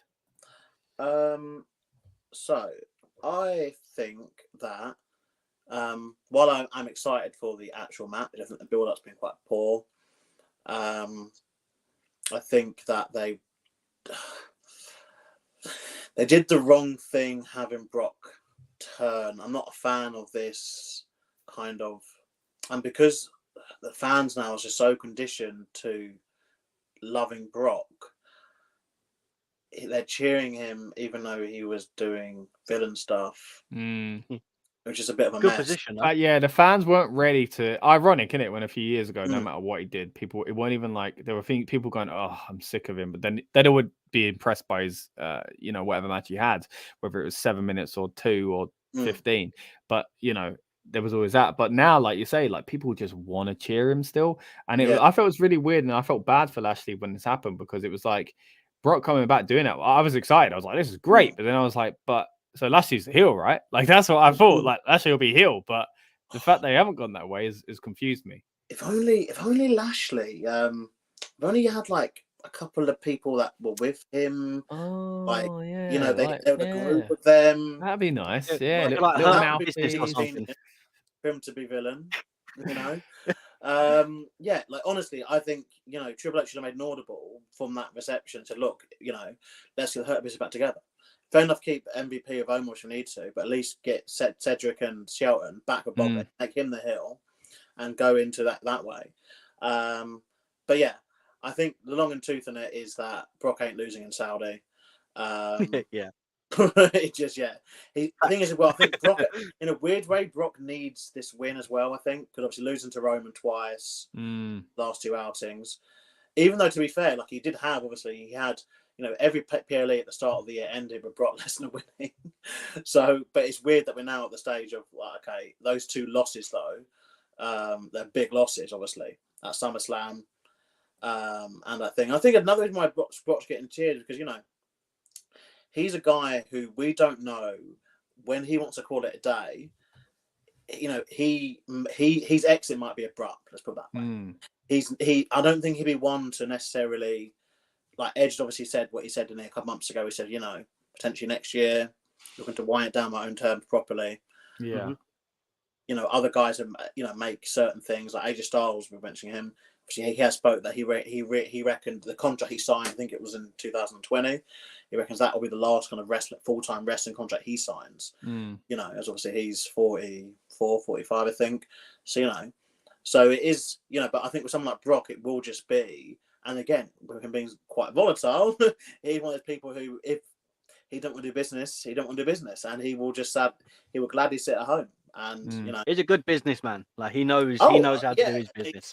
Yeah, you know, I mean, you know, no one really, none of us or anyone can even fathom the numbers that obviously he's been having to see on checks for the past 20 years, definitely the last 10 since this whole UFC thing, because he's been able to essentially, you know, earn a lot of money through doing, you know, not much in ring, you know, minutes. But yeah, I see the typical kind of Brock Saudi appearance here, his usual less than 10-minute match.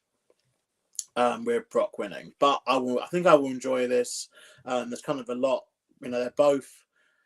It's interesting because it's very rare that Brock gets to work with someone as athletic as him, and potentially even more so, I guess, with Lashley.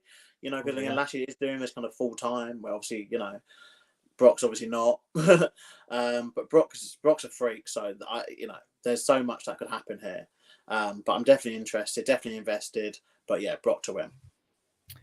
Brock Lesnar to win from Lucas. Right. So that would bring us round to Dan. So let's read out Dan's thing here. He starts with beef, as we used to say in the playground. This is going to be a hard-hitting contest between 2 of the biggest hitters in the game. I think that Lashley will come out victorious, as there isn't any reason for Lesnar to win the match. See, that's an interesting point, because is Lesnar just back? Because it's time to be back, it's time to get Saudi money, and he's going to go. And if that's the case, maybe Lashley is better off winning, and maybe he's better off winning anyway, because this has potential to damage Lashley. I think, you know, like just looking back on the last one, so they did all that kind of thing. There was I think the referee got knocked down and all that sort of stuff as well. Let's have a quick look what happened there. So. Oh no, it weren't at Royal Rumble, was it? Because Royal Rumble. Yeah, it was, wasn't it? What did it? No, it wasn't. Lesnar won the Rumble. No, was it day one? Oh, it was, and then Lesnar come back out, and okay, it says on here, right? Okay, mate, this is so confusing. Bobby Lashley beat Brock Lesnar by pinfall. Yeah. And then, like you say, Brock went into he just went into losing a lot because he couldn't take those titles off of Reigns because of what's been going on with Reigns. And that was as much as we said, you know, every time we yawned and groaned and went, oh, now what? You know, but they did add an extra element to it, and it was exciting each time. But he's lost a lot this year. Yeah. And it's strange to say when we're now in a position from a couple of years ago. So we're doing this podcast a while now, right? Never in a million years did I ever think all 3 of us would be in agreement of Brock Lesnar needs a win. I never thought I'd say that. But no matter what, even though Lashley won the last one, I think because of what's happened to him the last few months, where he wanted to go after the world title, it seems, he even kind of picked up a replica title, and they went, not now, mate, we'll give you the US. And then they took that off him as well because they're giving it to Seth. It feels like Lashley's got to get something. Like, he needs to be in that main event scene, and because of what they've done with the main event scene, it's hard. The thing is, I think sometimes in WWE, though, their payoff is the match, if that makes sense. Like, it's a case of, okay, we see this is obviously what you wanted for years. I mean, again, being involved in wrestling for a long time over here, and when Lashley wasn't signed and was doing stuff in the UK for promotions, he was still mentioning about this match. Like, he wants it for that long, and he still envisioned himself being WWE champion. This was back when he wasn't working for them, you know, and even you can mirror that people like Drew McIntyre, who, when he was interviewed doing stuff like ICW, he was still under the impression and under much the thought of, are we back main event in WrestleMania one day? And obviously, you can't laugh it off when you're watching him in front of 300, 400 people maybe in Glasgow. Because everyone leaves and they say, I'm all right, it's fine. Some of them actually do it. No one was able to watch him be the main event at WrestleMania, I guess, but not in person anyway. But the record book will show. But yeah, with this one, I think that the payoff for Lashley, I think, might just be the match happening. If that makes sense. The result. Yeah, because I mean, again, the main event scene is so kind of convoluted now because of the title picture. So yeah, you might be right. Right, I guess I should commit then. I'm gonna go with. I'm going to go with Lashley because I think Brock will go away. But then it's Survivor Series. Maybe Brock sticks around for that. What his new contract is more dates, isn't it, as well? Isn't it? It's not crap. And even still, Rumble's not... Because I think if Brock goes away, then there's no benefit in him winning. I think Brock's around for a while. Benefit. Do you think? Yeah. I mean, he wouldn't just come back... Granted, yes, he's a great businessman, but for him to have something with Lashley, a one and done at Saudi, not a chance. Because I just feel like Saudi's a place for it, though, isn't it? They do these big spectacle matches. Do you really think someone like Brock is going to take Saudi money and then take a pinfall at the same time and have nothing going forward? Yeah. I don't know, man. Like, what? Otherwise, all right, so he loses, but then it's because he then goes after Brock, Lashley again. So let's say... But he's the heel now, so like that ain't even like a comeback story. So the crowd love him. I've got a decision, but so I feel like this feud just kind of needs to. I think it's in the wrong time, just like it was the first time around. As much as I've always wanted to see it, and I think they perform well, and I think the match would be cool. I just feel like it's a strange timing. If it's not a one and done, you know what I mean. But we've already had a one and done, so maybe we do need a feud.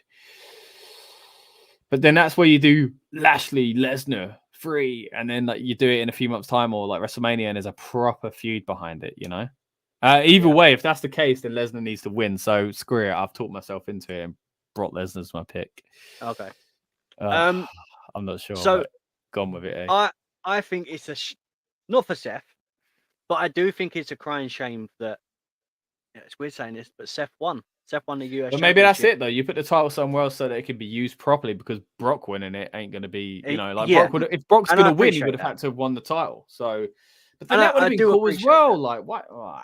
But I would have just loved to have seen Brock come out and just as a US champ, because we're so used to seeing him as a heavyweight champion. Him just having an IC title or US champ would be great. At the Rumble, because I'm part time. So, and the fact, because he never even had IC. He went straight to the top, didn't he? So it would just be so weird him dropping to a mid card title. And I'm sorry, but whoever beat him for that championship, my God, what a push! Elevate both again. Yeah. And which is a shame. But then I guess Seth with blonde hair now, with some blonde in the streak, which I'm enjoying. And and he needs some sort of reward as well. Come on, exactly. So, but yes, obviously it's just a shame that it's not for the US Championship. But look, I'm all for this, and as I said, it's very weird us saying that Brock needs a win. At the same time, Lashley needs to win. I see it's either one of two ways. The first way being Brock just destroys Lashley, Mhm. And now it's a case of Lashley can't do it on his own. We get Hurt Business back because it makes Lashley get support. On top of that, it pushes Hurt Business. It also pushes Brock. On top of that, Shelton has been friends with Brock. So Yeah. maybe a promo before.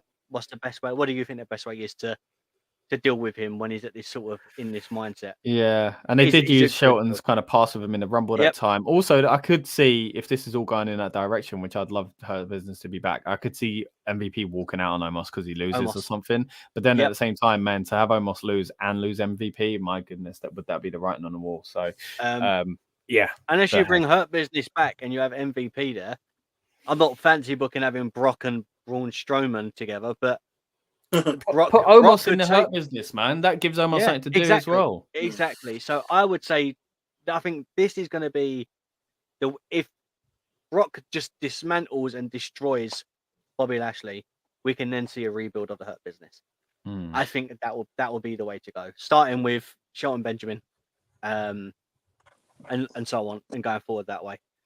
But yeah, I see a Brock win, but I think it's going to be. I don't think it's going to be the match that we think we're going to get. It's not going to be this massive match. I think it's tough Bobby when you've Lashley's already gonna got, be you know, better. a giant match already, you know. Yeah, so, yeah. It kind of two big men slapping meat, you know. Yeah. Maybe Goldberg will come back.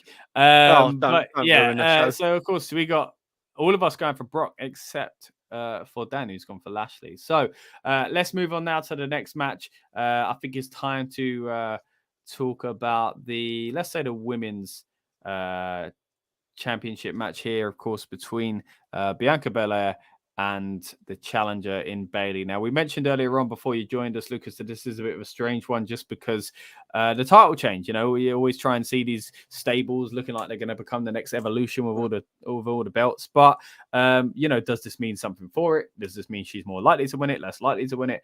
It's kind of thrown me, if I'm honest. So yeah, this is going to be an interesting one to try and fantasy book and predict at the same time. But let's bring up the Wheel of Fortune here. And let's get things going. Can we say that for I don't know. Oh mate, no. Oh, don't cheer. Oh, damn it. Right. Crap. You know what? Last month I was like, Bayley needs to win. Damage control. I'm worried about it. Now that they've lost the titles anyway, the tag titles, she doesn't need it that much. You know, but then I think it makes more sense. She kind of needs it in a sense to keep something going with damage control. That was my big fear last month when they didn't pull the trigger. Was okay, is it, you know, now we need damage limitation for damage control. You know, like that was my big fear. So in that sense, I think she needs to win it.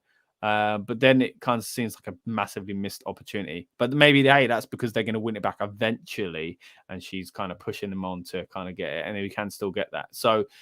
With that being said, you know, copy and paste everything I said, I think, last month. As much as I think Bianca's great, I think her title run has to end at some point.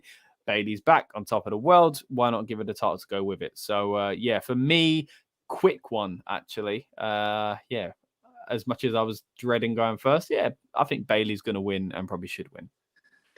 Yeah, I basically second that. I think the option of damage control losing, it kind of opens the door of no one's got a champion. So Bayley having a championship means that she's still head of damage control and she's ordering them. You need to have titles. So if she can do it, well. You can do it. So I just think them losing fires them up more. In a weird way, it's basically for them to take a loss. It really is. They're taking a loss to make another gain to rebuild them. Because I think a lot of people just commented that there's not a lot of chemistry between damage control at the moment, and I think they just need to rework it. I don't know what it is. They just something. Yeah, so they turn more into like you know, any means necessary. Bayley needs to be the champ at the end of this. Like again, Undisputed Era. It's a great kind of comparison we made earlier on, where it's all about making sure Adam Cole was the champion at the end. Like didn't matter what happened, and then every now and then they sprinkled in the tag titles in North American as well. So you could be right. This is a good way to kind of boost them again. Ironically, by taking titles off them, this could be the chance to kind of cement more of a kind of foundation for them, exactly. It's a loss, but it's a win. So yes, I'm going Bayley. Okay, so that's 2 for Bayley. Next up, Lucas, what are you thinking? Yeah, I think if Bayley doesn't win, she may just leave the company. It's at the stage. It's at the stage where you can't, like, what's the point of her coming back and she lose? Yeah. She's meant to be a star, man. And eventually, let's be real, as much as I think this person's great as well, Charlotte will be back winning titles. So you need to be giving it to someone else as quick as you can. Give them a run before that happens. Because when she comes back, that's one way to make it harder to get a championship reign. Yeah, obviously, she's still off. Didn't they show a vignette or promo for it, didn't they? The last event, didn't they? I swear. I suppose they showed it like twice. But obviously, that usually would tie in with them coming back before the next event. That's how I've always kind of read it. If that makes sense. You show a video for someone who, by the next time you're on pay-per-view, they will be obviously there. Yeah, and Charlotte, that's not happened unless you're going to come on SmackDown, I guess. One more show, I guess, before. SmackDown's too full, though, isn't it? They've got so many women.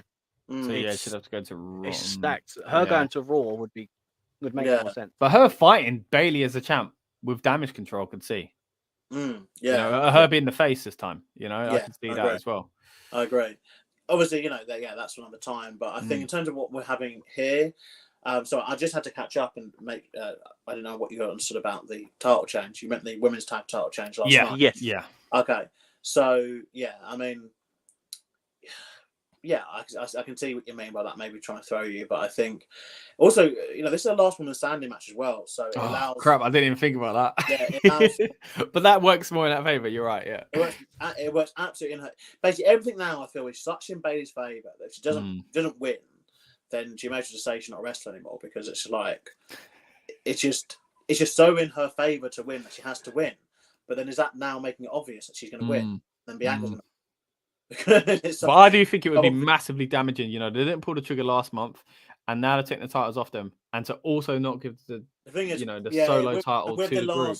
The last, I guess we have to do a gender neutral term, last person standing matches that have existed in the past. How WWE booked them anyway. They love an interference finish in all of them. Yeah. Always interference, always or some sort of angle or some sort of unique spot that they like with these. I will say against WWE, you just did one of these at SummerSlam, so let's calm it down a little bit. You had the Rumble last year as well. Was it I Quit they did at SummerSlam? No, it was Last Man Standing, wasn't it? Did they do Last Man Standing? SummerSlam. I was thinking of Extreme Rules. Sorry. Brock and Roman was Last Man Standing. Sorry, the Rumble last year with obviously Owens and Roman with the famous handcuff kind of thing. Kevin Owens has been champ for a long time, guys. Yeah. But I just think it always ends in shenanigans, and if Bayley's got 2 other people to do shenanigans with, and now we're saying that might then realise that Bianca might then take them out before or something. But I just think it's time because again, Bianca. She's, I think we can all agree here, she's phenomenally talented. She was, to be fair, when we went to the first live event back with fans over here, Scott and I were there, and we could see that she was, she was one of the. I think she was probably one of the biggest pops of the night. I think. Yeah. Was that against Becky? It was. Yeah. It was. Yeah. People were going insane for her, and she's a phenomenal athlete. But I think it's at the stage now where people could start turning on her because she just becomes like, John Cena and Roman Reigns in the past. I think it's healthy to take it off her at the moment. Yeah, she had been to WrestleMania, that's enough. Move it on. And it allows, obviously, for build for the Women's Survivor Series match or War Games match, whatever. It'll be a War Games match, I guess. Assuming it will involve the champion. So I think, it builds it up nicely. So I will go with Bayley winning. There you go. So Bayley win for all of us, but it doesn't mean we don't like Bianca, guys. As I mentioned before, we've done a few interviews lately, and one of those was with Bianca. She was talking about working with Triple H again, and also the importance of representation. It was a great little interview, if I do say so myself. Nice to chat with Bianca Belair. So if you get a chance, please check it out on this channel. But sadly, as much as I said in that one, how much she inspires even me, I'm going against her for this one because I think Bayley, it is her time. So, right, let's move on to the next match, guys. So let's talk about, I think it's time to finally start talking about the Bloodline. Let's get Usi, guys. Let's get Usi. Let's add to the stream the wheel. Actually, did I mention Dan's one? I did mention Dan's one. Okay, let's go. Here we go. Oh, speaking of which, got to mention one of these now anyway. There we go. Nice one. Right, Dan says, let's have a look. Usos versus Brawling Brutes. This match has the possibility of being one of the standout matches on this card. I think, though, that the Usos will retain the gold or silver, he says. Although I think there will be some dissension in the ranks of the Usos. That's a good point. Obviously, they've been playing on that so much lately. But yeah. It's... I've just seen I didn't read out Dan's one about Bayley and Belair. Oh. Sorry. He said, could this be the return of Sasha Banks or Charlotte Flair? Oh, Sasha Banks, good point. Nope, he says, but it will be a banging match. One that I will go out on a limb and say that Bayley will emerge victorious and new Royal Women's Champion. Of course, I did mention who he went for, but didn't mention his reason. I think she may do this with a little help from Nikki Cross, perhaps. Well, a lot of kind of possibilities there. We mentioned Charlotte Flair. Of course, he's saying no to Sasha, but it's interesting he brings it up. And Nikki Cross, of course, turning back into this is what's Nikki interesting as well. So this is what's interesting though, because I think again, this is another thing people are clocking on that Triple H likes his factions. He liked them when he was a wrestler.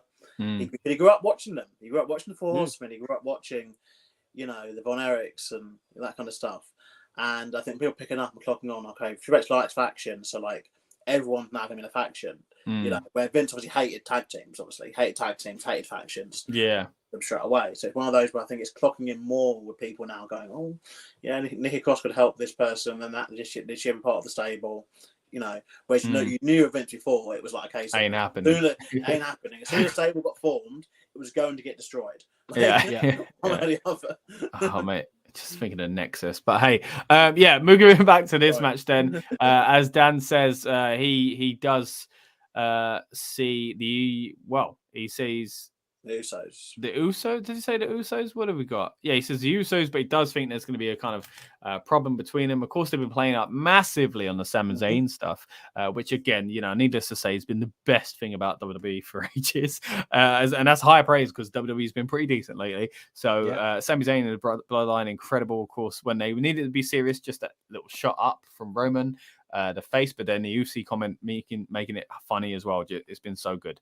But we'll get into a bit more of that with the Roman Reigns stuff. But of course, it does kind of play into this, as Dan mentions there. The Usos, a bit of dissension between the two of them and between the Bloodline. I don't see him breaking up or anything like that. It's interesting what's going on with Sami. It's interesting what's going on with Jay, but I don't think the resolve or kind of blow off will happen in the Brawling Brutes match. It could add to it. Don't get me wrong. If the Brutes win because there was kind of dissension between the two of them, that could add to it. But I don't see it happening, as much as I also think the Brutes are getting over quite a bit lately. Them and Sheamus as a trio, I think has been really good. And usually, in any other scenario, I would say time to put the belts on them. But because of the Bloodline and because of the unified titles, probably not at the moment. So for me, I'm going to say the Usos are going to retain. And an interesting point, just want to get your kind of thing on this, just seeing as we're kind of bridging the gap between the two Bloodline affected matches here. Is Sami going to be there, considering his previous stance on these shows? That's a good point. I didn't think about that. Not to judge or anything like that, but I'd be gutted if he wasn't there. But I can't see it happening. No. So, which was weird in the first place when he was in the press conference for Logan Paul. It was the first time I thought, oh, hold on, I don't think you're even going to be involved, but I understand why here. So, but you can get away with it, I think, with them. He's the honorary Uso anyway. He can be in the background, and so therefore, I think this isn't going to have much to do with that story. Even though at another time and place, I could see a world where the Usos do kind of end up not on the same page, and it kind of helps lead towards an eventual split. But I don't see it being the case at the moment. So I'm going with the Usos winning and leaving as tag champs. What about you, Rob? You're up next. Yeah, do you know what? I completely forgot about the Sami stuff. I'm so used to him just being there. Being around now, yeah. Obviously. Oh, obviously not, because he's gone. It's not that obvious. Right. I don't know if we should just move on into coming back anytime soon. But hey, Lucas, let's go into your kind of thoughts on Sami Zayn first of all before we go into predicting. He's back. He's back. I'm back. I can still hear you. I don't know what happened there. All right. I didn't want to you were in bring. a coma. Sorry. I have no idea what happened. Probably something to the rain really heavy, isn't it? So probably. Sky internet, man. Terrible. Yeah, no, as I said, I forgot about the Sami stuff, obviously with Saudi, and I literally just thought, I was like, yeah, it'll be there. I literally everything I was thinking is like Sami will be there because I had this impression of the Usos being in the match, the tag match against the Brawling Brutes. Obviously, maybe no Sheamus. I don't believe Sheamus is going to be there. Obviously, well, he just got married, didn't he? He got rid of storyline because of he was going off to get married. Because of that. Yeah. So obviously there'll be no Sheamus. I think it'd be very weird for the Brawling Brutes to now win a championship without kind of the leader Sheamus being coming there. out congratulating him. Yeah, that wouldn't be the right time, and I don't think they'd do them like that. So I do, but my pick is the Usos. But my thought process was having Sami at ringside and like really pushing them, and it's, do you know what I mean? It's just Sami being their manager for that match.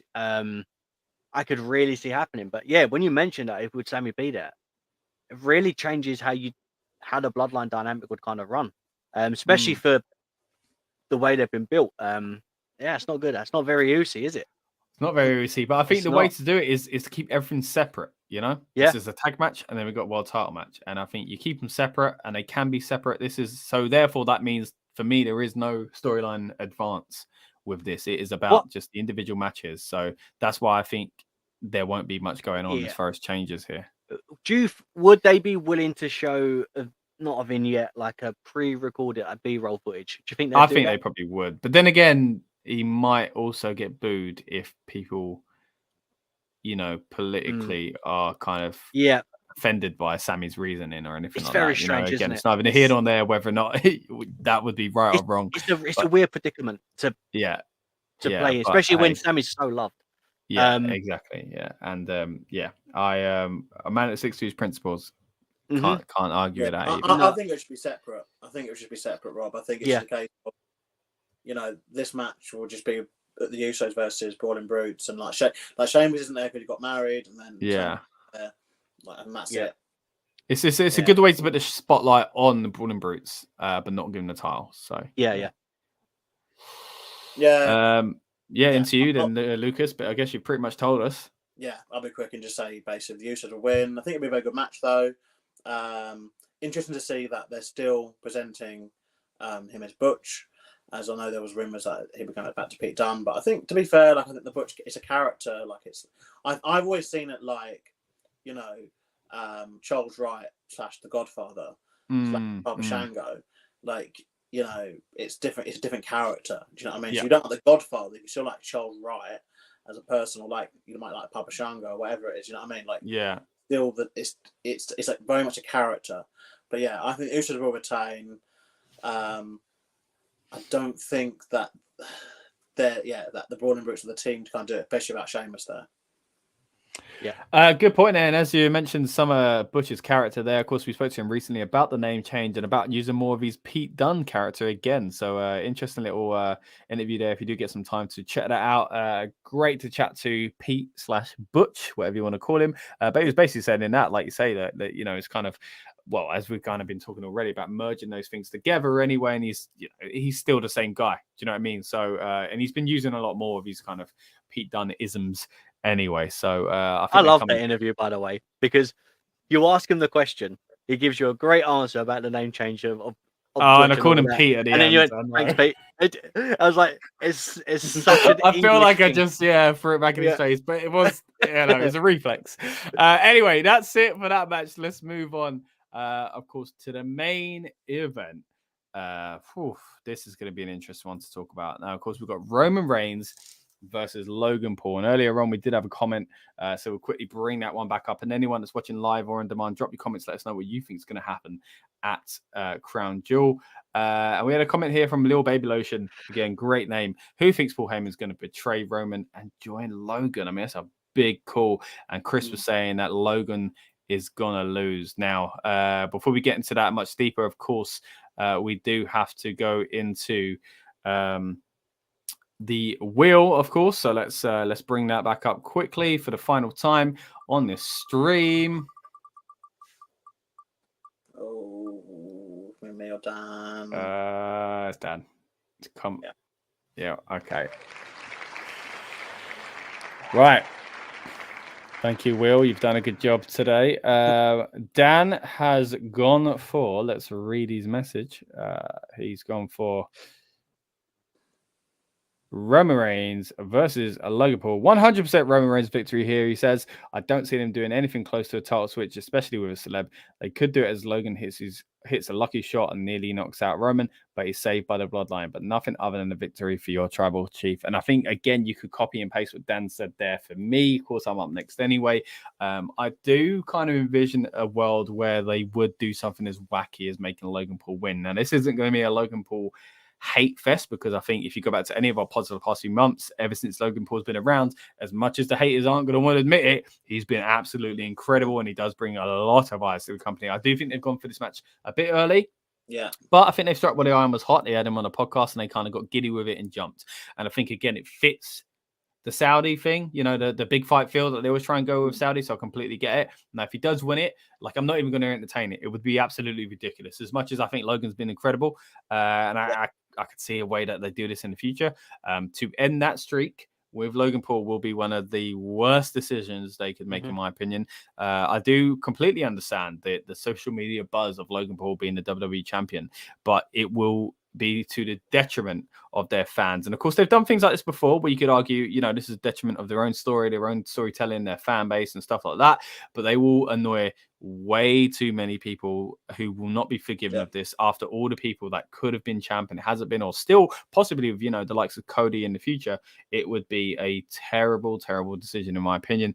Even if you are tempted and giddy by the business side of things, as far as being on, you know, TMZ and stuff like that. But for me, it can't be the case. I don't think it will be the case. And I am excited at being, oh my goodness, is he going to do it? As Dan has kind of hinted at there. I do think they will do that. And I want them to do that to me. I want to get lost in it and potentially think it might happen.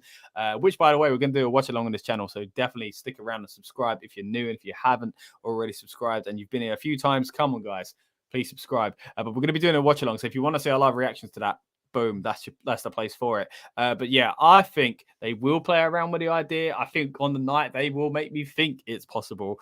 But in my sane kind of state at the moment, where I'm not getting caught up in the emotions, I don't think, surely it's not going to happen. So for me, Roman Reigns, tribal chief, at the end of the night, walking out both titles.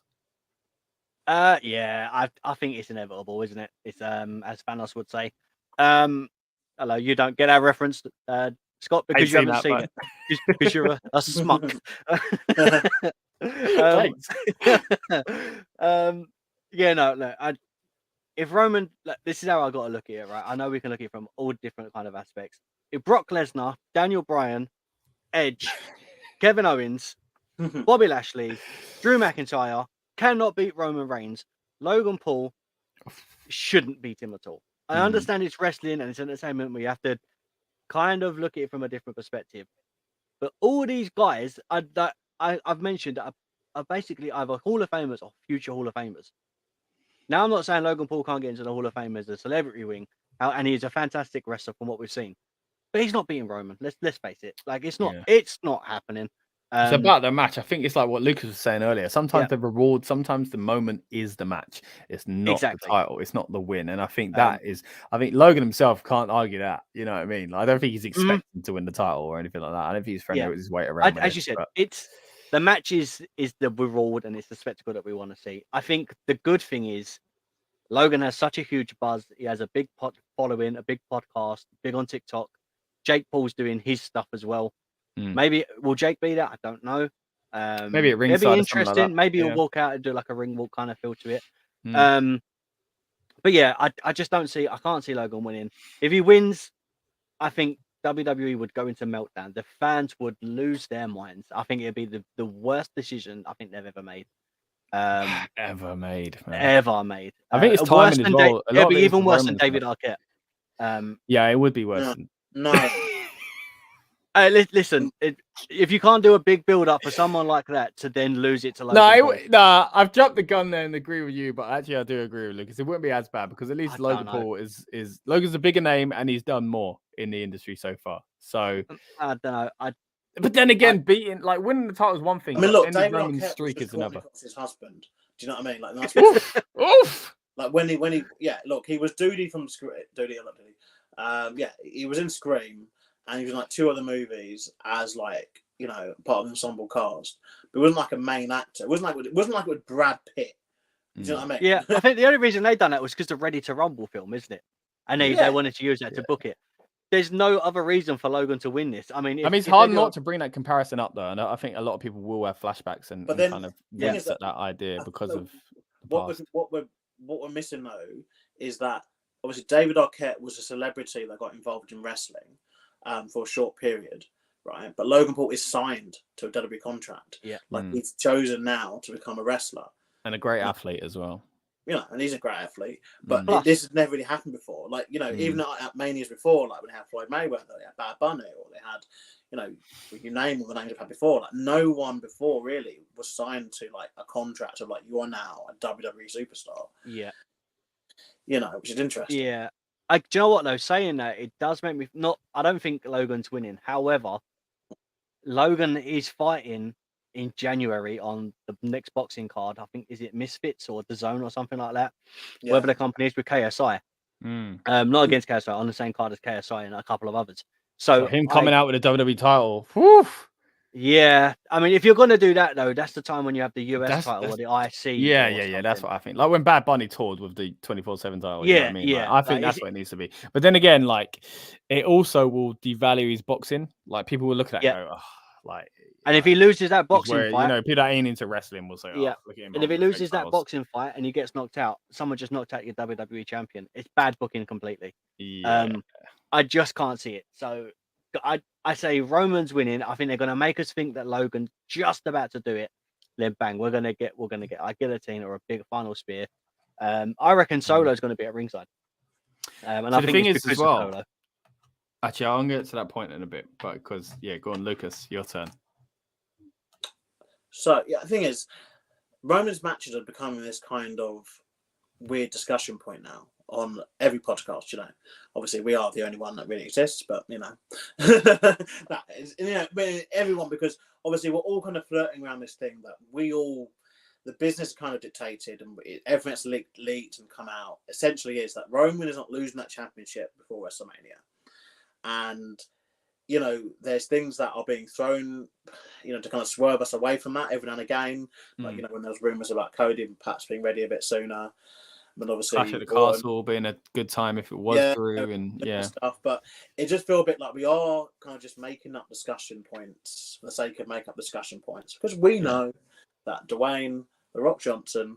We hope. I don't know about but we hope. Well, I mean, in our deepest of hearts, we kind of. Rock is back.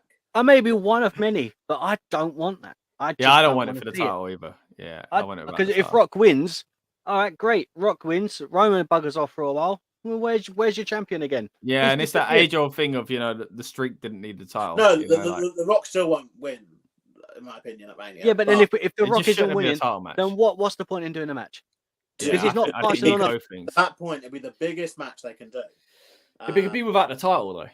It would be. It would be. It should be. But they've got many problems with that, and that probably needs its own podcast, to be fair. You know, because obviously they have the problem where they got the 2 belts from Roman, so they have to obviously deal with that situation. No matter who beats Roman, that person then has to determine what the future is for that belt and say, okay, you know, either one belt gets stripped, one belt they lose, you know, like Becky did, or whatever it's going to be. You know, unify them and make a new one. Simple. Yeah. Unify what? Unify the championships. When the only reason they haven't unified these titles and why Roman's got them is because the spectacle of him holding up 2 championship belts. That is the only reason. If it was anyone else, they would have unified it. There's like with the Usos. The only reason they've got it is because it looks great for that build. Yeah, I think they will unify them eventually. There's no plan for it ever to be unified. You know, there was that tease of that potential, you know, belt like a month or two ago, but I don't know how much of that was just thrown in with the whole Triple H is back, Triple H is in charge, so he's going to change everything kind of discussion went on. But I don't know. I just feel that if in the past, if WWE wanted to do something, they've done it. That makes sense. And they wanted to get, so, you know, look back in 2010, they went, we don't want 2 tag belts anymore. And had the Colons win the match at WrestleMania, and then merge the belts together into the penny belt, the disgusting penny belt time they've had for the last, like, over a decade now. And I just think that, like, if they wanted to unify the belts, they would have done it already. And it's easier with a part-time champion too, because they have gaps where they're not going to be there. And so you can build up their reappearance as champion with a new belt presentation like quite easily. But when the champion, The Rock was the last person that bloody done that. Yeah, it was, when he beat CM Punk. But sometimes when they bring out new titles, it is there, and then you go, well, someone's winning the belt, then you know the same person ain't walking in with it. But they've done the opposite before. I think personally, what should happen and probably will happen is that the person that beats Reigns holds both titles, and a month later, their challenger, and then we'll face off for the new version of the title or something like that. It's interesting because obviously another thing that was brought up and like rumored was that obviously they're thinking about doing a tournament for the WWE Championship at day one, but we now know that event's now been cancelled. That's a shame. It's a shame too, because they keep trying to get that to work, don't they? A New Year's Day or New Year's themed. Yeah, and I enjoyed it last year. It was good, especially. I even like back the old New Year's Revolution stuff. I liked that. Same.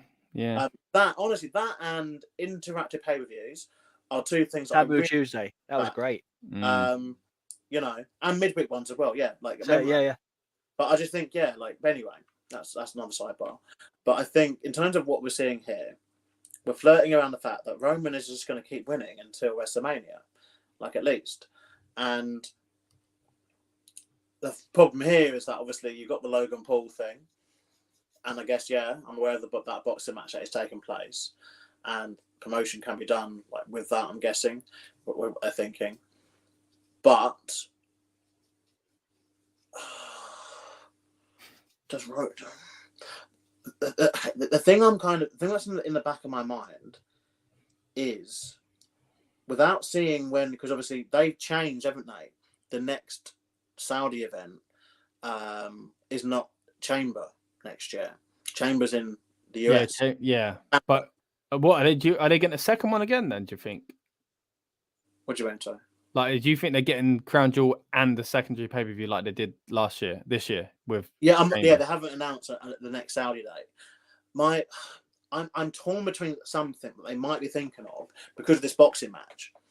I'm thinking they might think could be more stock in Logan Paul following that boxing match in January. And if Logan Paul is good, wins that, and obviously gets that clout, they could have potential to bring this back again to Saudi. See what I'm saying? Okay. I'm thinking they may do something like a DQ or like a no finish in this one, and then it leaves it open. Use the fact that when he went to a boxing match, and let's be real, if he does win that one, he have a lot of attention on his name. He'd have to win with a knockout, though. I think in order for him to, I get what you're saying. It makes perfect sense, right? If the finish is, it leaves it as an open-ended finish of, well, Logan could have won. Then he has his boxing fight. He gets clout from that boxing fight, and then they reuse. Well, he won this boxing fight only a couple months after the match with Roman.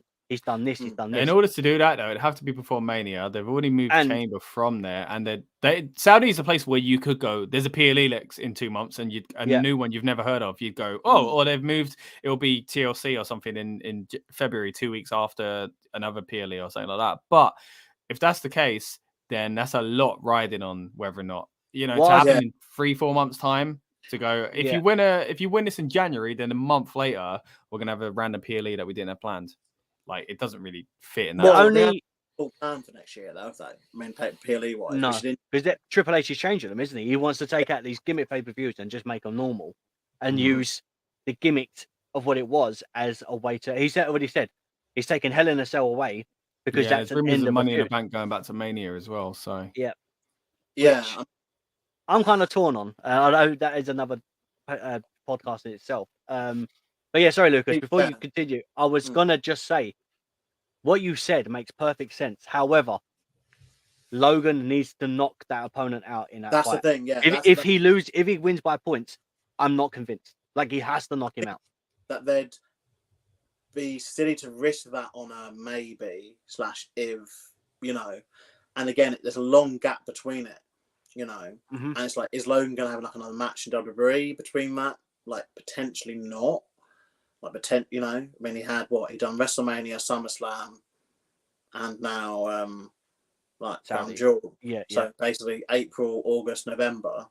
So it is realistic to think that he probably will not have another WWE match before the January fight. I can see them putting him in the Rumble. But is that after January fight before? After? Keep looking, and I'll let you know. But yeah, I think that stuff will be in the back of their minds. But then I guess we just can't rule out Roman in this reign. Roman in this reign as champ. It's so annoying. I'm saying Roman.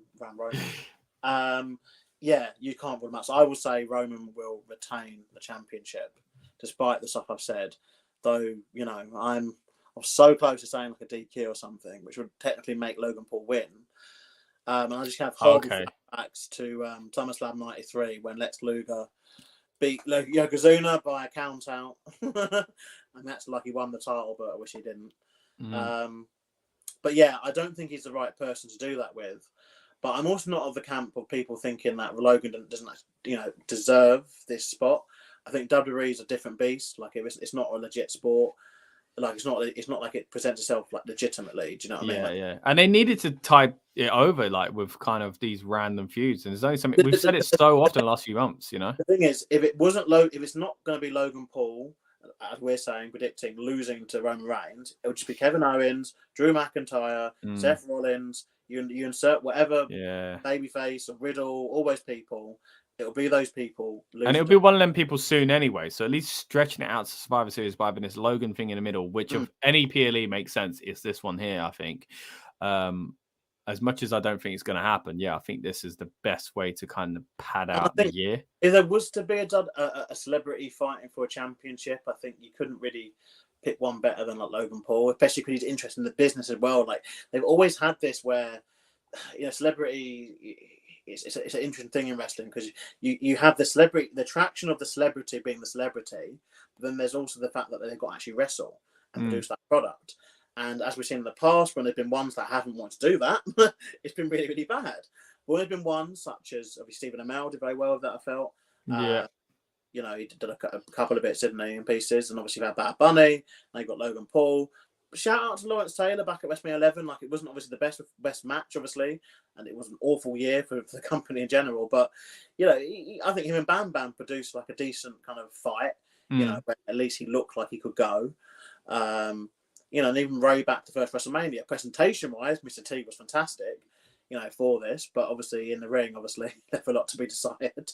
And even worse, if you say about the boxing match that you have Roddy Piper following it. But yeah, it's two unique attractions, and I think weirdly Logan's the first one they've got ticked both those boxes. Like, he actually is a good wrestler and a very good celebrity. You know. Yeah, no, definitely. Again, it completely makes sense. And the argument that he don't deserve it, maybe not in a wrestling sense because he's been there for a little bit, but it kind of is made up by his star power. And this is a perfect combination for the match to take place. As we mentioned earlier on, it makes sense. I can buy that, but I can't buy, similarly, CM Punk went straight into the UFC. That wouldn't have happened, you know, but because he was CM Punk, it's just a reverse of that kind of thing. So, don't think Logan Paul's winning. He better not win as much as we all kind of praised him and stuff like that. It better not be the way this goes down. But hey, if you want to know our reaction to it, as we mentioned earlier on, we'll be doing a live watch along come Saturday night here in the UK. Well, more of the daytime for us, which is fantastic, as we touched on earlier on. But yeah, stick around for that. But it's not the only thing we've got going on. Of course, we've got loads of coverage with it, thankfully, being at a decent time for us in the UK. We've got a build-up show. If you've never joined us for a build-up show before, basically we go through last-minute additions to the card. We recap the shows again, judging by what's happened on the go-home shows. Of course, still to come is SmackDown this week as well. We'll have our predictions locked in, but if there's a new match added, we will predict that as well. And then straight after the event, we're going to be hitting you with an instant reaction as well, again, because it's at a reasonable time. So that's quite fun, even though last month me and Rob did one at 5 a.m. to talk about Bray Wyatt excitement. And then that means hopefully as well, we'll be coming back the next day as well for a recap and review video as well. So this is the full lineup that we got going on this week on the channel. So definitely subscribe if you're new. And again, if you haven't already, but you've been here a few times, then we appreciate you coming back. But we would also really appreciate it if you did subscribe. Now, it's all about the predictions, of course, and the predictions table. This is where it stands at the moment. We've got Dan at the top. Lucas doing very well, mate. Number 2 there. 2 points I wouldn't off top. spoon yet, mate. 2 points behind. I think he said I wouldn't spoon. Like he's getting that close to Dan that he could spoon him. And then Rob, 2 points behind that. About to spoon Lucas, and me 2 points behind Rob. About to spoon him as well. But that is it pretty much, guys. Been really good talking wrestling again. Exciting time to be a WWE fan. Once again, which is, all you really asked for, isn't it, boys? So yeah, if you've enjoyed this stream, please give it a thumbs up, please subscribe and all that good stuff. Share it around, tell your friends, your family, and your enemies. We really would appreciate the support. I want to say thank you very much for Dan sending in his predictions despite not having a voice. At least he's got the mind power to do so still. And then on top of that, I want to say thank you very much to Rob and to Lucas for joining us. I've been Scott, and we as a collective here have been a Rebellious Noise Pro Wrestling channel. Once again, we'll see you on Saturday night for some coverage of this interesting PLE. Of course, that is the Saudi Arabian hosted Crown Jewel. Thank you very much for watching, guys. We'll see you in a few days. Yeah. Welcome to the Rebellious Noise Pro Wrestling channel. On this channel, we bring you some great content from inside and outside of the squared circle. We will go through and offer some in-depth analysis of the biggest events of the year, as well as bringing you exclusive interviews with some of the industry's biggest names. There will also be live show reviews, in-depth features, and podcasts. So make sure you give that subscribe button a slam so you don't miss any of the action.